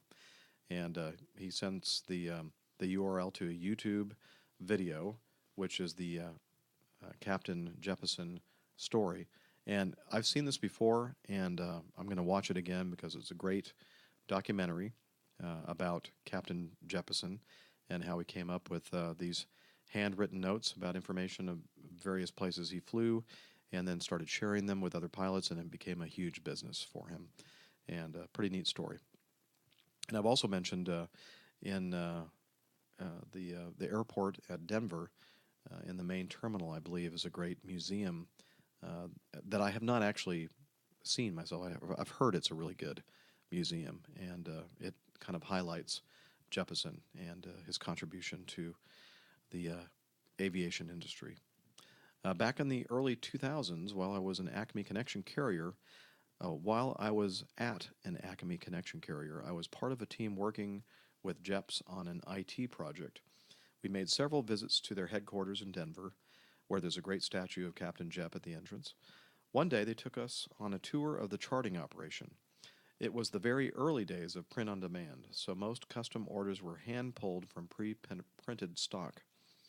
We were shown a large warehouse with 2 levels of row after row of wooden racks. Each rack held stacks of every chart they made, each in its own cubbyhole. Thousands and thousands of them. Every worker had handheld frames into which they would place the pages. They made their way through the rows, pulling orders one page at a time. The interesting part is that if they pulled the wrong page, they would drop it on the floor rather than risk putting it back in the wrong place. They must have been working fast because the floor was ankle deep in discarded charts. We were told that the fallen pages were swept up at the end of the day and recycled. As far as I know, the only other company that comes close to JEPS is Airrad, which is AERAD, which started as a part of British Airways and is now owned by Navtech. By the way, I think Jeppesen was sold to Boeing, so Boeing actually owns Jeppesen. Excuse me. Where did that come from? Okay, my Acme Connection carrier had an NOAA chart subscription as a backup to our JEPS charts. Usually, after the revision cycle, one of the flight sim enthusiasts in the office would take the still sealed box home to use for virtual flying. I can't recall ever using them in the operation. Cheers, Dispatcher Tom. Thanks, Tom, for your feedback, especially the information about Captain Jepp and the charts and the customization and why airlines might go for that as opposed to the government charts. So, again, your feedback always appreciated. Mark Lebrowski from Lake Norman. By the way, Mark, I mentioned last episode that the previous weekend we were in the Charlotte, Mount Holly, Belmont area for my daughter's graduation. Well, the hotel that we stayed in was in Lake Norman, or, well, not in the lake, but in the area of Lake Norman at a Courtyard by Marriott. And so I was in your neck of the woods. Beautiful place, by the way. And so he writes, I thought that this was interesting, not because they are there, but because I can't remember ever seeing one.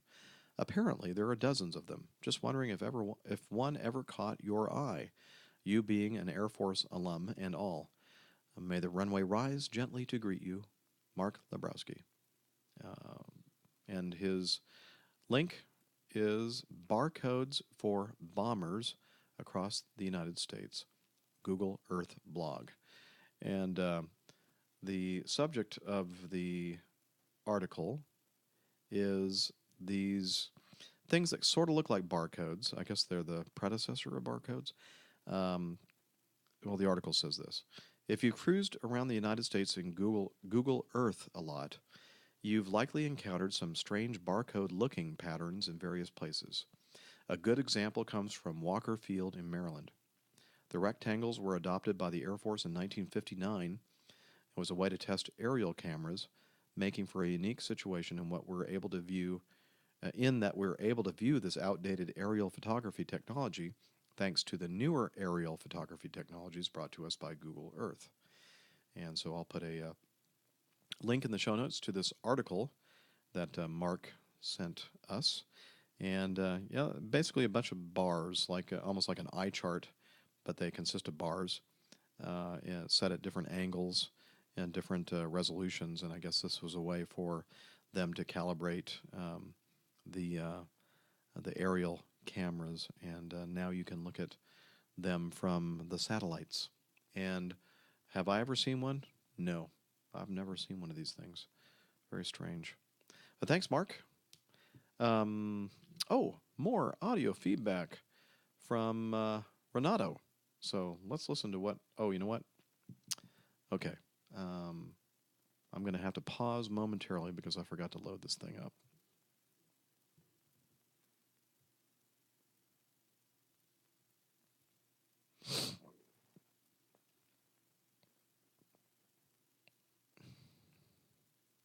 Hello, everybody in video land.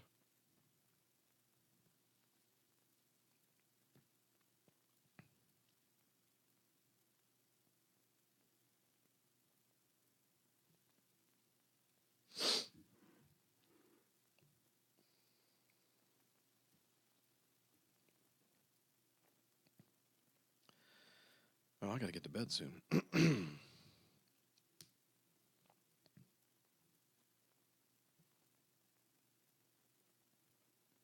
Okay, I'm back. All loaded up. Let's listen to Renato. Hello, Captain Jeff. This is Renato again, a fellow airline pilot, and I'd like to give you some feedback on a listener comment about Pero, Bhutan.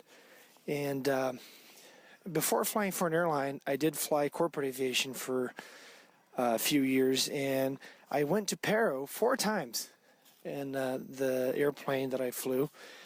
And yeah, it is a very challenging operation. It's a very challenging airport to fly in and out of. We had to pick up a navigator on the way over to Pero. It is so far from where we are that we had to, of course, make a stop on the way there. And in that stop, a local pilot would climb on board with us, usually a pilot for the local airline of Druk Air. The first time we went there, they only flew the BA 146s, and the last few times that we flew over, they were already flying the Airbus A319. But anyway, we picked up a pilot that that the airline assigned us, and that pilot was quote unquote our navigator, and he would guide us through the valley on the way over to the airport. The approach into Pero had an MDA of 18,000 feet, which is very high. And from that visual, whenever we broke visual in the approach, we had to fly through a valley to get to the airport. And that pilot would guide us through the valley, give us altitudes and headings to fly. And of course, the headings were all visual, fly towards that house or fly towards that peak, or descend to such and such altitude. And anyway, it was challenging, but it was a very interesting operation. By our 4th time, we were getting kind of used to it, but the first time we flew into there was kind of, let's just say, interesting. Anyway, and of course, I mean, the approach was challenging, but the takeoff was, I thought, was the most, I'm not going to say dangerous, but it was the most,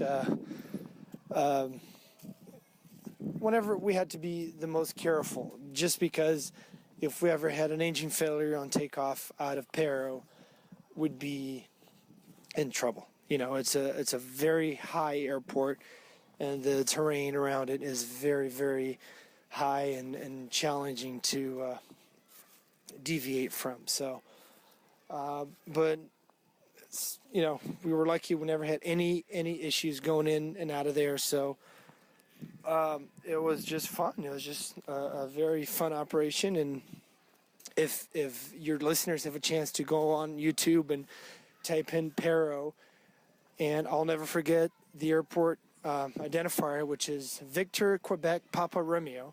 Just type that into YouTube and you'll see some interesting videos. Anyway, again, thank you very much for the very informative podcast, and we love listening to you.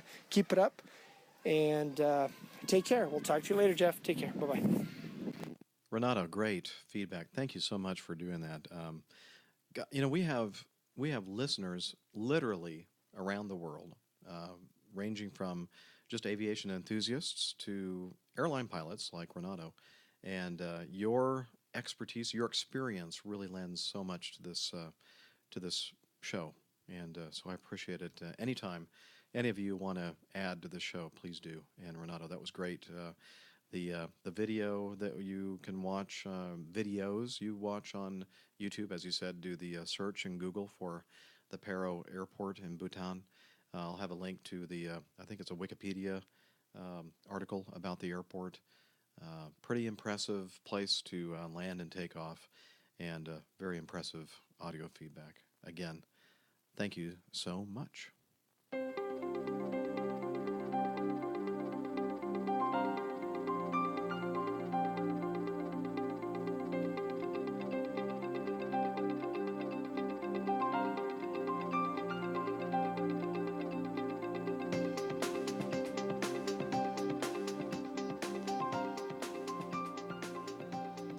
Captain Jeff, I came across the following article on the Lockheed Constellation that is owned by a museum here in Kansas City. This is from Chris in Kansas City. I've been lucky enough to be in the pattern when this was making an approach and was in awe watching it land and then having to extend my downwind a little to let any wake turbulence dissipate.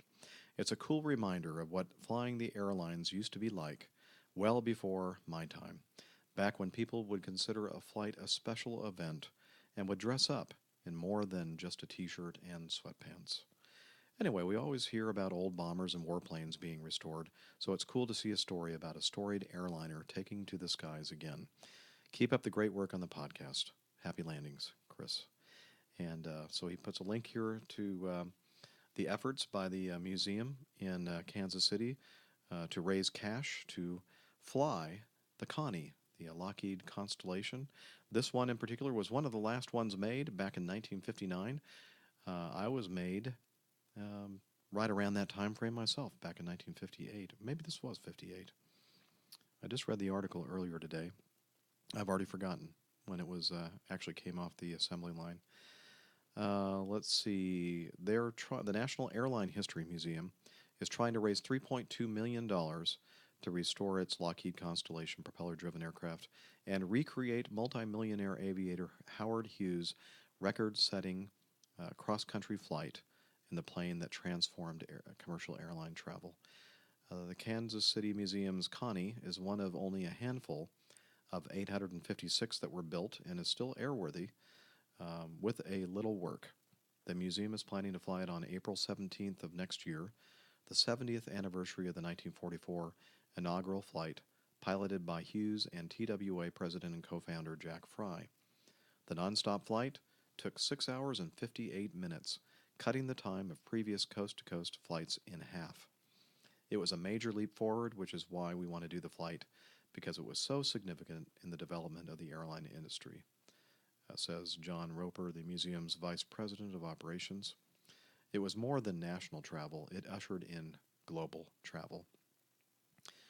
The museum will recreate the journey with the aid of a copy of the original flight log, beginning in Burbank, California, and ending in Washington, D.C. Along the way, it will pass over the states of Arizona, New Mexico, Texas, Oklahoma, Kansas, Missouri, Illinois, Kentucky, and the Virginias. He said that Roper, the head of the museum, said that he hoped that a few celebrities who are aviation enthusiasts would join a volunteer crew of pilots, flight engineers, mechanics, and flight attendants. What we're really trying to do is, by getting the aircraft flying, is to bring attention to a time in the airline industry when air travel was much more luxurious, and it was an elegant affair, and there was some romance to flying on the airlines. So. Anyway, interesting article. I'll have a link to that in the show notes. And if you want to become involved in helping them get the funds necessary to complete this flight next year, I'm sure that they'll have information there regarding that. And just so that you'll remember the Lockheed Constellation, it's that one that had 4 reciprocating engines and it had the tail in the back that was that triple vertical stabilizer tail, a triple tail in the back. Very distinctive looking airplane. And boy, I'd love to fly in something like that someday. Really cool. And you're right, Chris. Back in the day, I remember when I was younger. In fact, I even remember when I was a new airline employee at Acme that we were required to dress up. And you know what? My family dressed up anyway when we went flying. We'd wear our Sunday best. Of course, that doesn't even mean anything anymore. Sunday best. People look at you like, what do you mean? Again, thanks, Chris, for the feedback.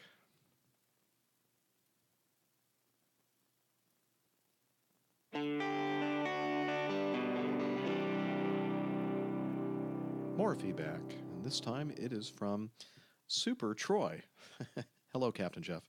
We have Super Dave, now we have Super Troy. Tom, a.k.a. Mr. Socks, is a good RC flying friend of mine.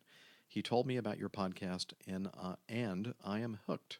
If you could say hello to Mr. Socks, that would be awesome, as I know he's listening.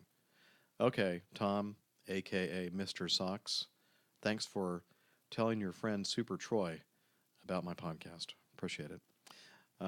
He says, I belong to 2 radio control RC model airplane clubs. I mostly fly the scale-like models, and at the moment, I am 10 months into a scratch build of an MD-87 airliner. It's about 70% complete. In short, a scratch built is one in which the builder builds the airplane from raw materials. Here is the URL for the MD-87 project. Okay, and then he has a URL here for that. I have 2 questions and a comment. Questions first. Number 1, I've been looking for information on the tail section of the MD-87 and how it works.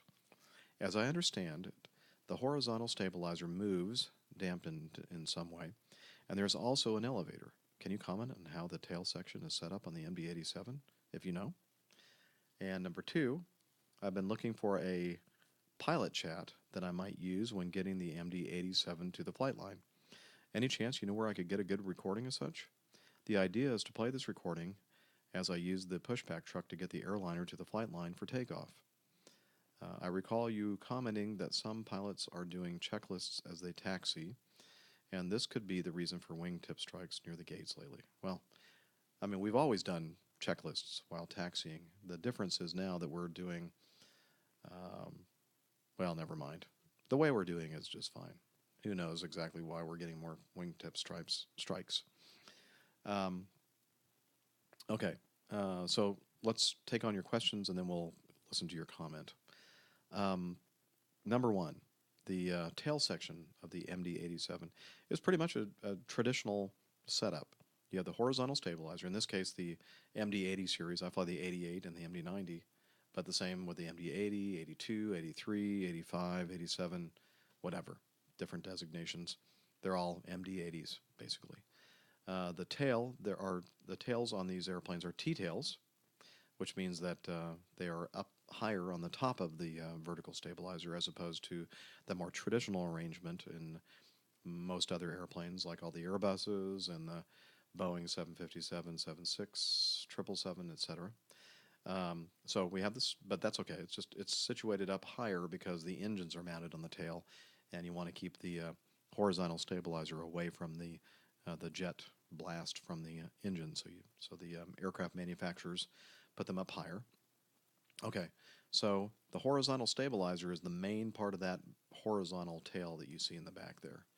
And yes, it does move, but it only moves to when we trim it, or the autopilot trims it. In other words, if we want to climb or descend by pulling back or pushing forward on the yoke, that actuates an elevator, and this is true with almost every airplane.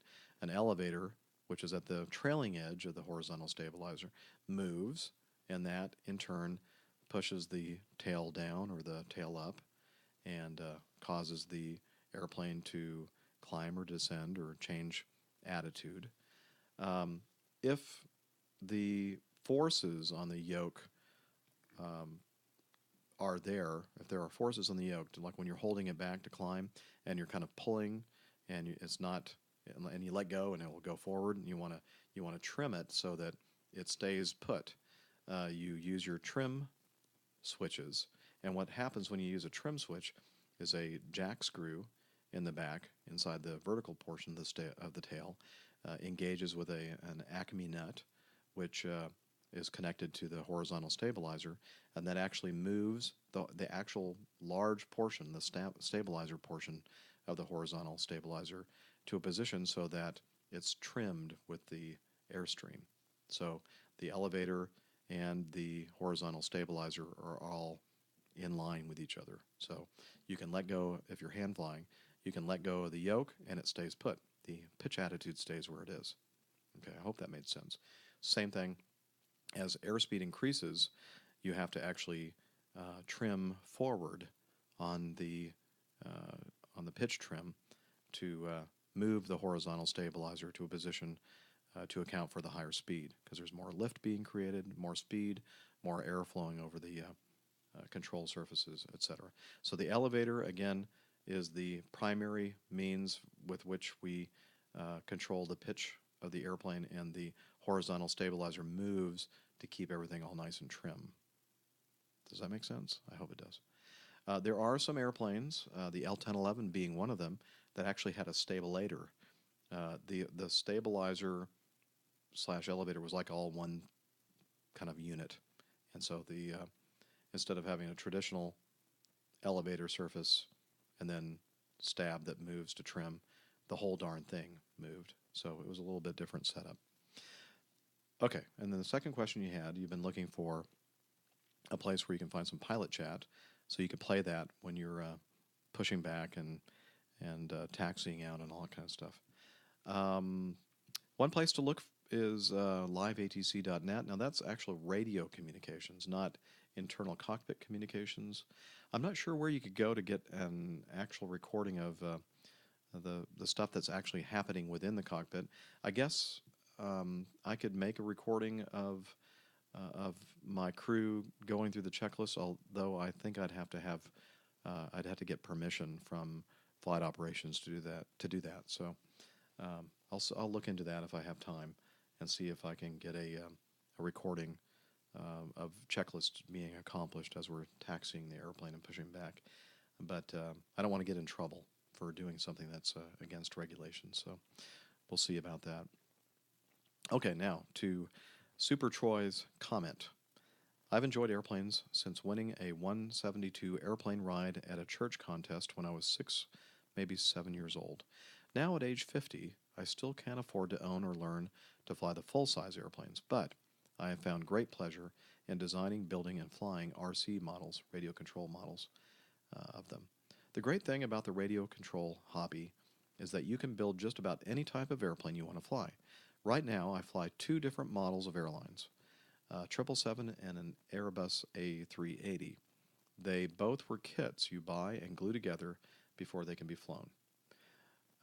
Let's see. The models fly very well for their size, but are much smaller than the MD-87 I'm building.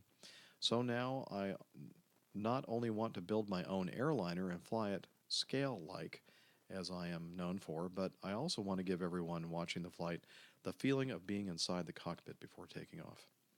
I'm really glad Mr. Socks told me about your podcast. For me, it is a way of getting just a little closer to what I know must be an awesome job for people like you. Thanks for your time. Always clear skies, unlimited visibility, and tailwinds to you, Captain Jeff. Troy from Florida. And he has a link here that shows the pushback truck that he designed and built, running full service at the field. And let's see, I use it to move my large models to and from the flight line. And here's a link where you can view many of the models I fly.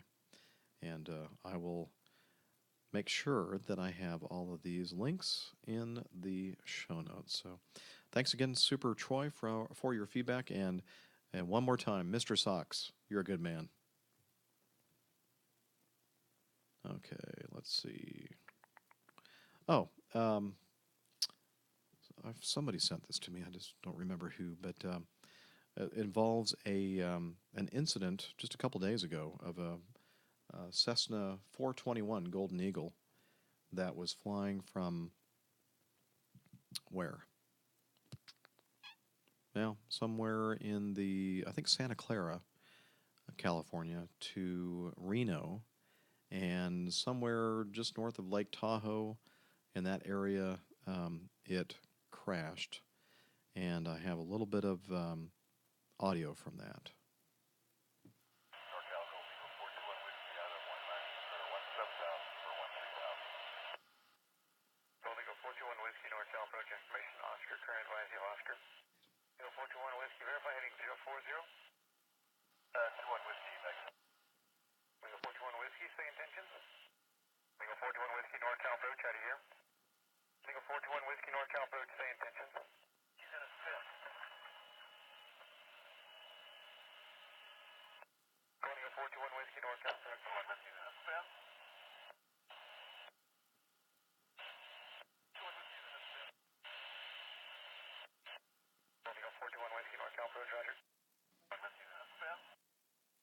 Okay. All right, that's kind of hard to listen to. Not sure exactly who was saying. It sounded like a third party, another pilot, up there with a view to 421 Whiskey, and could see that the airplane was spinning. And then I think one of those transmissions, at least, was the actual pilot in the Golden Eagle that was saying that he was in a spin. And it didn't end well. He crashed. And he was the only person aboard, the single pilot. And not sure why the airplane entered into a spin, but I'm sure that the investigators will determine a cause for that. Just sad to hear something like that. Thank you to the person who sent me that feedback. Now, let's do something a little bit more positive. Luke from Australia. He said, hello, Captain Jeff. New listener here from Melbourne, Australia. After hearing you on the Airplane Geeks podcast recently, really enjoying your show. I'd like to share with you and the listeners a video of a 767 that has some history here at home. This clip gives us a tour of a beautiful 767 flying in the States as a VIP transport for MLW Air. This is the only surviving 767 from Ansett Airlines, and for most of its life in Australia, flew in a 3-crew cockpit configuration with a flight engineer as Romeo Mike Foxtrot. For anyone who would like to watch a flight from Melbourne to Sydney and sister ship Mike Echo, please enjoy this link. Thanks again for a great program, Luke. Lots of Lukes, Chris's, Brian's. I'm seeing a lot of the repetition here. So Luke in Australia, thank you for joining us in the Airline Pilot Guy community and listening to the show and sending feedback. And I'll have links to both of those YouTube videos in the show notes.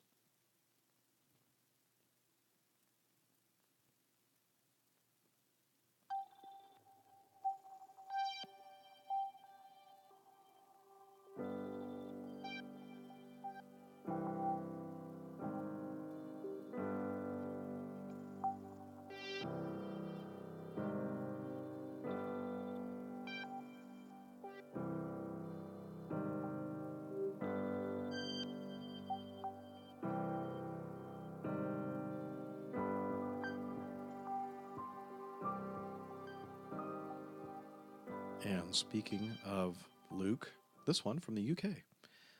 Hi, Captain Jeff. Great episode as usual. Last time out, getting better with age. Oh, thanks, Luke. I have a question. I know the way that seniority works at Acme. So understand that if you move to a different aircraft, you essentially start at the bottom again. But how are you initially assigned to an aircraft when you first join the company?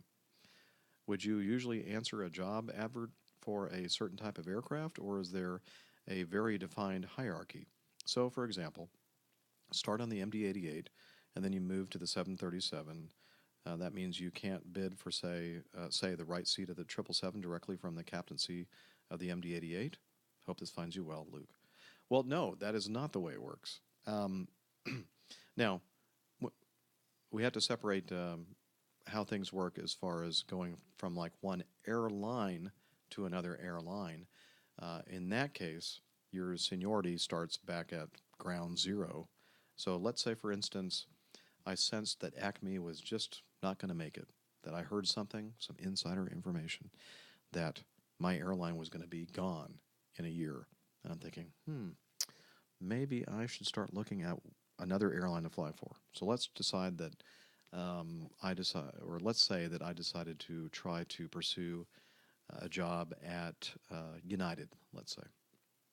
So if I left Acme and started with United Airlines, I'd go from the top 20-25% of the scale at Acme to ground zero at United. I'd be the bottom seniority. Typically, at least when I was hired a little bit more than 24 years ago, the airplane that you would normally fly as a brand new pilot on the seniority list was the 727 as the flight engineer. Now I know that's not a pilot position. It's not a flying position, but it was at Acme a pilot position. So that's where you would start. There were a few exceptions where people would go right to the right seat of a DC-9 or something like that. But in this case, I would imagine at United Airlines, the entry-level position would be as a co-pilot, a first officer on one of their smallest airplanes. And then I'd work my way up. Okay, now, once you're within a company, let's say Acme, and I've been with Acme, as I said, 24 and a half years or so. If I wanted to move to a different airplane, I can do that as long as the position is available and I'm senior enough. In other words, not too many people senior to me also want that position. I'll be awarded the position. So let's say for some reason I decide that, you know what, I'm tired of being a captain. I'm not. And I want to be like the top seniority number or very, very close to the top, flying the primo trips on the 777. I could do that. I could bid on the next advance entitlement. There are only certain times of the year that this opportunity is available, depending on the airline and depending on how things are moving and the economy and everything else. So let's say that Acme announced that they were going to have an advance entitlement bid up next month. I could go into my preferences and say, I want to fly as a first officer on the 777. And if that position was available, I would be awarded it. So no problem. You can move from captain to first officer to captain. If you have the seniority to do it, you can do it. There's nothing that says you have to go through a certain progression, or once you make captain, that you must always now remain a captain. Now, this is at Acme. There might be differences in different airlines. It could be that some airlines that once you've made captain, you can't go back to being a first officer. I don't know. I'm not sure if there are any airlines out there like that or not, but just throwing that out there. Now, honestly, if everything is usually, for most airlines, arranged as far as pay scales are concerned on the individual airplanes. And it's a kind of a complicated formula that was devised years and years ago. And again, this differs from airline to airline, but essentially it has something to do with the carrying capacity of the airplane, the speed of the airplane, and the gross weight of the airplane, and some other weird stuff that goes into why a certain airplane has a certain pay scale or pay rate. And again, it's usually based on the captain's pay rate based on longevity, number of years of service you've been flying. At Acme, our pay scale tops out at 12 years. So if I wanted to move up to the next airplane on the pay scale, that would be the 737. Actually, I take that back. It would be the Airbus, the baby bus, the narrow body Airbus. Okay, so I would move on to that airplane as a captain, and my seniority, as far as my seniority on that particular seat on that particular airplane at that base, would change from where I am now. It would go from about the top 5% to maybe about the 25% point. It's a small category. The next airplane up would be the 737 new generation. That would be another pay raise, but my seniority goes way down on that one. I'm in the bottom half of the relative seniority on that airplane. So But do I have to go in order of, like incremental order based on pay scales and that kind of thing? No. I can be a captain on the MD-88 for as long as I want, as long as we have this airplane. If I want to fly this airplane until I retire, I can do that. If I want to just stay on this for as long as I can stand, and then my last year fly the 777 if it's still here, or one of the big wide international bodies, the wide international bodies, the international wide bodies, I can do that. So there's nothing that keeps you from moving. It's just if you have the seniority to fly it and the seats available, it's yours. And as long as nobody senior to you wants it as well. That's just the way it works, at least at Acme. So I hope that answered your questions regarding seniority. Okay. Matthew from Canada writes, I'm a 13-year-old living in Toronto, Ontario, and I really enjoy and look forward to your podcast every week. I have a couple questions that hopefully you can give me your expert opinion on. You have said before that you fly the MD-88-90 series of aircraft. I would imagine that there is some sort of glass in the cockpit, and was wondering what your opinion on glass versus analog displayed instruments. Do you find one easier to comprehend, and was it tough making the switch to glass? So let me answer that one first. Yes, we do have glass, but it's the glass that we have is kind of, like the primary flight display is a CRT display. So it's a flat panel. It's not an EFIS. It's well, I guess it is. It's an electronic flight instrument. It's displaying electronically an analog display of a artificial horizon. So it's kind of like an in-between instrument. It's sort of glass because it's not showing a modern display. It's showing a very classic display, but it's showing it using an electronic flight instrument. Okay, does that make sense? So it's not the real artificial horizon with a gyro built in and a ball, a sphere behind it moving in some kind of liquid. That's what our standby attitude indicator is, off to the side in the middle, the center console. That's actually a good old-fashioned analog instrument. Actually has the gyroscope built into the instrument itself. And let me tell you, when one of those gyros goes, it makes a racket. Anyway, back to your question. The navigation display we have on the MD-88, MD-90 is more of a modern display. It's a navigational display. It shows your route of flight. It shows waypoints, etc. It can overlay the weather on top of it, so you can see your proposed route of flight, and you can see the weather and how that's going to affect your route of flight, etc. It's pretty small though. It's not like one of those large flat panel displays that you see in some of the more modern airplanes. However, starting next year, according to Acme management, they're going to start doing modifications to the MD-88, MD-90 series at Acme, and we're going to have one of the most fancy glass cockpits out there, and including GPS equipment. So I'll be happy to talk about that when that happens, and this will be really the first time that I've ever flown an airplane with a true glass display, and I'll give you my opinion about how I feel about the arrangement of the information and the cross-check and all that kind of stuff. So I grew up, I cut my teeth flying instruments on analog instruments using that standard classic, T cross-check kind of pattern. Again, flying the more modern flat panel displays, you have a different kind of cross-check.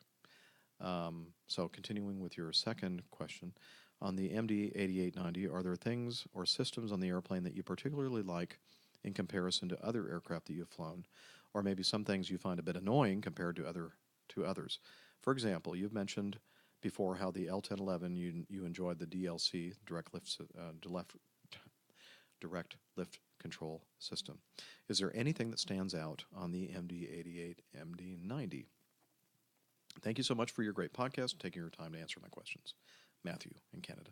Well, welcome, Matthew. Thanks for writing in. Thanks for listening. Okay. The McDonnell Douglas products, the 88-90 series of aircraft is always given a bad rap by the people that fly other aircraft types. And at one point, I was probably one of them that was bad-mouthing it, having never flown it before. But it just has its reputation for being not a Boeing. Okay, well, that's true. It's not a Boeing. But it does have quite a history, a pedigree from going all the way back to the early DCs, the DC-1, DC-2, DC-3, great airplane, DC-8, fantastic airplane. The airplane, when you first fly it, it takes some getting used to because the control surfaces are not hydraulically actuated. The only control surface that we have hydraulics going to is the rudder and a special system, a special assist system that we have in the elevator. When things get really bad, you need this extra little bit of help. But most of the time, normal operating environment, your ailerons, your lateral control, your pitch control is all using manual control. And when I say manual, the cable actually runs from my control column through the floor, underneath, all the way back to wherever the control surface is. The cable actually makes it out to that control surface. And as I've talked about before, it does it in a kind of an unusual way. There is no hydraulic actuator out there. The cable is connected to the little control tab. Control tab is at the very trailing edge of the control surface, let's say the aileron in this case. And so when I actually turn the control wheel to the right, the cable is going all the way out there to that little control tab, way out there on the wings, and moving that little control tab. The control tab is actually flying the aileron, and then the aileron in turn is actually making the wing bank. Okay, so it's kind of a weird system, kind of a Rube Goldberg kind of a thing where you have all these cables and pulleys and all kinds of stuff all over the place, but it works. It just works. And the way the airplane feels is different than anything you've ever flown before. It's like, but I like it. Once it takes some time to get used to it. Once you get used to it, I love it because there's no artificial feel at all. What you're feeling on the controls is what is actually you actually feel the controls. And that's one of the reasons why when things really start going to hell in a handbasket, I end up turning off the automation. Not everybody does this, but I like to do it because I can actually feel what the pressures are, what the airplane's actually feeling. I can actually feel it on the controls, and it's being transmitted directly to my hands. I love that. And again, it takes some getting used to. Your brain has to kind of sync up with your inputs and how long it takes for the inputs to occur, et cetera. So it's not like really super fast control, like if you just bump the control yoke to the right. It's not like a hydraulically controlled control surface, and it doesn't happen immediately. So there's a little bit of lag in there. But again, as I said, once your brain kind of syncs up with it and kind of is in sync with the system, I think it's great. I love it. So that's one of the weird things about the airplane. I'm sure there are many more that I just can't think of right offhand, and we're kind of getting long in the tooth here in the podcast. But if I think of anything, Matthew, I'll certainly mention it. And just keep listening, keep sending in feedback. If you have any more questions, please don't hesitate to ask. And finally, yay, we're at the end. This is from Matthew Smith. Jeff, I'd seen that you covered the best airline seat last year, and I thought I'd send this your way to see if you'd like to share it with your audience. A poll of 700 cabin crew revealed the people most likely to get an upgrade. Here are some highlights. 82% of cabin crew respondents said being friendly and polite. 80% joined the airline's frequent flyer scheme. 72% said traveling alone increased their odds. And here's a link to the story, skyscanner.net. By the way, just to remind you, Matthew Smith is works for Skyscanner, which is it's kind of like a airline booking service, I believe. It's an app that you can get for your iOS device and maybe other smart device. Again, it's called Skyscanner, and it apparently they put out polls, and this is one of them. They polled 700 cabin crew, and so I have the link to the story right there in the show notes, so check it out. And he's also attached an infographic with the entire top 10. Let me know if you have any questions. And for some reason, that's not showing up in my Evernote page, so let me see if I can find your original email, and that might give me some more information. So just bear with me here.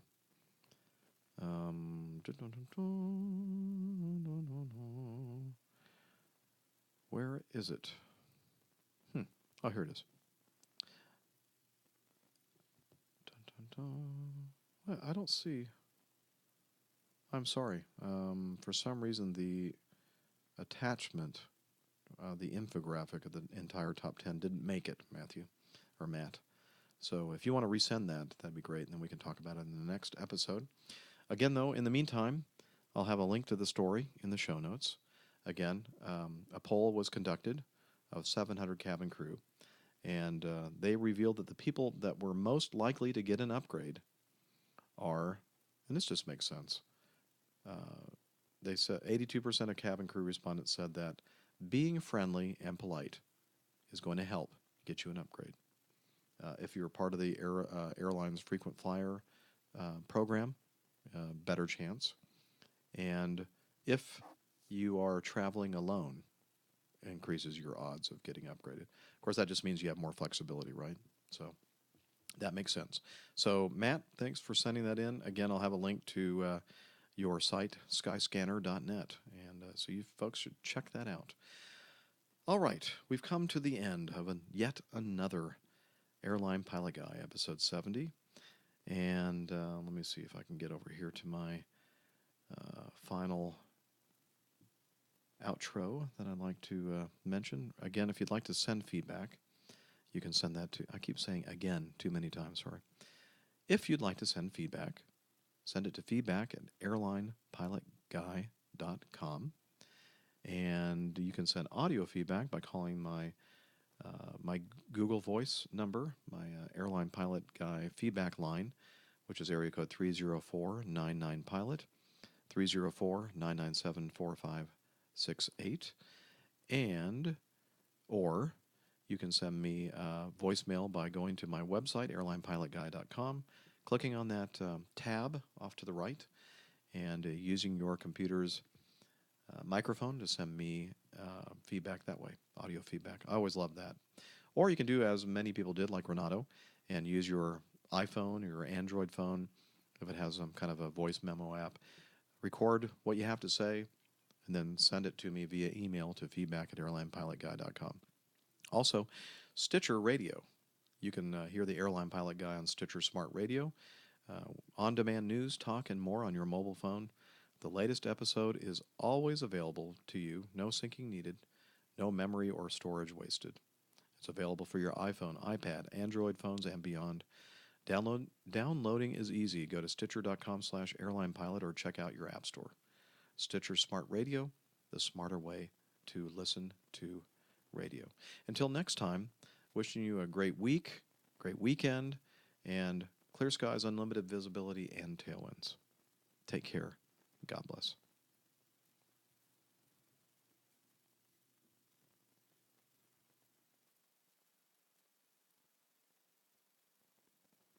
And I thought this was going to be a shorter show. It was 2 hours and 21 minutes. So if you're still there on YouTube, wow, I salute you. Awesome job. So thanks for joining me in the recording, and I need to do a few things here and get ready for bed because I got to get up really early. So take care and God bless.